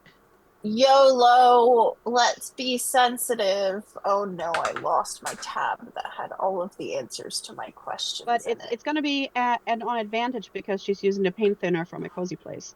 Yes, it is indeed. It is. That is a true story. I've truly lost the tab that has all of the things I'm supposed to roll in it. What is sensitivity? -1. So just roll normally and you will have -1. Yeah. In Okay. sensitivity. Roll 3 dice. 3 dice, take 3 top dice. 2. Okay. That's probably good. Okay. Okay. So the top 2 make an 11 -1, which is a 10. That's great. Yes. Yep. The power of paint thinner. Yes. Okay. The foam starts to dissolve and break up and eventually gets washed out to sea. You have the sense that if you leave town now, very, very quickly, you might get out. What do you do? And no, you've all got families. Quickly, my car is parked over here. Yeah, no, we're going. We're going. We're going. I am done with Reagan. Do you get any of your family members out, or do you let anyone in Sweet Valley know that this is happening? I'm gonna ask. I'm gonna go ask if we can go by my house because my family is just barely moved in, right? And I'm like, we need to go now. Can Sylvie's cat get into the electronics and call everybody? Most of the people are at the game, though. But there's speakers there too. Game. Yeah, I was thinking maybe we can get to the announcer's booth at the stadium and make a big announcement. I was even thinking, because we're on the beach in California, there's gotta be tsunami warning sirens. And I was thinking that's true. Right. Everybody gotta leave. Or like, I was essentially having the cat go in and like just get the biggest get out of town sirens. There's a lifeguard station that would have a tsunami warning set up there for you guys could easily break a window, go in, and flip that switch on. Well, we can't do it with the rock, but let's go. You have plenty of rocks. Yeah, but that one was so big. Yeah, but I mean, the door's probably not much. I can bust it open. Yeah. Alex also has a trowel to use for that. I think that's metal, right? Yeah, that's little gardening, plinky shovel thing. Yep. Yeah. Yeah, I could use that to like Jimmy the lock. Okay. Or whatever, but I'm sure we can do that. I'm just gonna give it to you guys that, there's no need to roll that. You hit the tsunami warning and people start flooding out of Sweet Valley. I'm assuming you all go as well. Mm-hmm. So you have escaped from Sweet Valley. How do you feel once you cross the town lines and are no longer in Sweet Valley? Very old? Yes, you should. Yeah, it's probably going to be very interesting because she has those blue highlights in her hair, but suddenly her hair is not dark anymore. Her hair is like white. So it's like popping. Age catches up with us. This feeling, existential dread. We all suddenly get all suddenly get old, I'm immediately going to look for newspaper for today's date. It's 2024. Sorry. As you are driving, we have the final image of this mystery when a Vote for Reagan button, which had fallen into one of your pockets, falls to the floor of the car, and it shimmers a little bit and turns into a vote for, and then cut to credits. Yes. You've survived Sweet Valley, but if you go back, you'll be in trouble. Sure. The credits is the 1997 live performance of Silver Springs by Fleetwood Mac, because that's I just watched that. Did you like that? Were you the one who linked that the other day? I watched that like this week. no, They're like so mad. That's just Sylvie's favorite band, and that's the CD she has in her car, which is a 1965 Shelby Mustang that she got from her dad, who's a retired Army vet from World War II. She's old. And she's probably the only one not having an existential crisis. So there is one Yeah. question. Yeah. Bruce Patman was left unconscious under the bleachers when everyone else left Sweet Valley. Mm-hmm. You all get to decide what happened to Bruce Patman of the Vote for Reagan buttons. I thought he just died. No, You he- thought Maybe he turned into Valley. seawater and No, He could turn into seawater. I like the He post soaked credit into the ground. stinger. Uh-huh. I like the post credit stinger of him like waking up, stirring, and like his head tilts up, and he has like black eyes or something, like, you know, like a revenge plot now. Like, But he's all by himself. yeah. He'll come back out of Sweet Valley High and have to fight a whole bunch of old ladies. And news for him, they're a lot tougher than teenage versions of. Yeah, get back. What do you want? Return to Sweet Valley University, starring every single timeline's version of Sarah Connor. Nice. It All right, happened. everyone. I think that leaves us pretty much wrapped up for the show. Great job. Everyone get a round of applause for yourselves. We are at 10:55 of our goal, so that's amazing. As far as like what's happening for the rest of the event and what's going on, this is only the second day, so I'm doing this all day tomorrow, starting at 8 a.m. Pacific Standard Time, as we are having daylight savings today. Tomorrow at 8 a.m. we are starting off the event with some Dungeons and Dragons. My friend Derek over from Sword and Key, who rated us today, we'll be running some Eberron adventures, so come and check that out. And then for our second game at noon Pacific Standard Time, we are having some I blanked out. My friend Arc Dragon Breath will be running Fate Core. That's very exciting. And then our final game for the Extra Life event is Katie Face, who will be running Bluebeard's Bride. So you don't want to miss any of those. So please come back tomorrow morning to continue to support us as we try to raise $945 tomorrow. We can do it. We got it. Excuse me. So yeah, everybody else going around the table the same way that we did before, while I find us somebody to raid. Who are you? Where can you find you? Name one or two things that you're doing that we can look excited for. So Palandia, you are up first. Okay, I am Penlandia. I've been your storyteller, and if you ever need to know facts about Sweet Valley High, you can ask me. I likely know them. If you're interested in hearing true life scary stories from me, you can find me on YouTube at Autumn Guest, and I will go ahead and drop that link in the stream chat.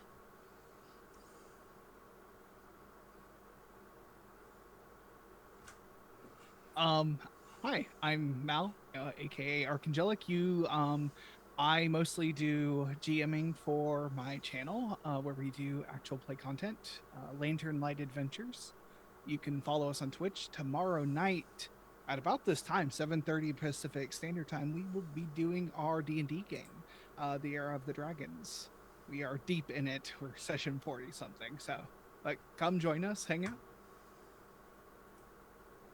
I'm Jason, but the only place you can find me online is on Bell's Discord server because this orange fluffball here demands too much attention. I have no time for anything else. But that was pretty awesome. And Len should totally do another Sweet Valley game next year. Like, totally.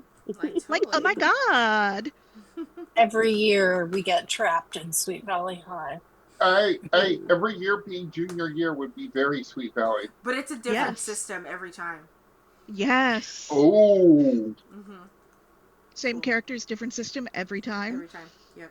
Oh, damn. I think we got an That would be idea hell. already. Cool. Hi, I'm Julie. You can find me at It's Jilly most places on the internet, including Blue Sky, where I'm trying very hard to learn how to use it. At the moment, I'm in 2 regular campaigns. On Tuesdays, you can find me on the Misadventures League as Andromeda, the Order of Astromancy Wizard in Fae Inc., where we all work for Fae companies, and we are dealing with capitalism, and my leg just got bit off by an archfey, so I have to pay for this is making it sound like Hospital Simulator. It isn't. We're just, it's a failed time is what it is. I blame Ronald Reagan. I probably, yeah. If anyone, he definitely had a couple of archfays working for him. Then on Fridays, you can find me on Exquisite Corpse Presents as Flick Tumult, a teenage superhero Nepo baby who is doing her best. I am the legacy. We have cool outfits now. You can also find me talking about theater and ASL, which I'm currently learning, and being a freelance editor of words on the internet. Thank you kindly. Hi, I'm Vivi or Vivacia. You can find me in Bell's Discord and all over the place. I mostly communicate in memes. You can also find me on Threads. I'm trying to learn Blue Sky too, but most of my stuff is at vivacia.contact in the bio. Right now, I am in a Patreon game on Stella Luna's channel on every second Wednesday. I didn't do this week, so in 2 weeks again, which is a Strixhaven game where I'm playing Coral Brine, a Triton, who's the most ADHD chaos child ever, which I am very much enjoying. And she has a little mushroom friend that lives in her hair. Yeah. Okay, friends, and with that, we bid you good night. We're gonna raid on over to Live from the Apocalypse, who are also raising money for ExtraLife and playing Monster of the Week, which is also just one of my favorite games of all of time. And yeah, we will see you tomorrow morning. Everybody wave. See you later. So long. Wave, Peach. Bye from Sweet Valley.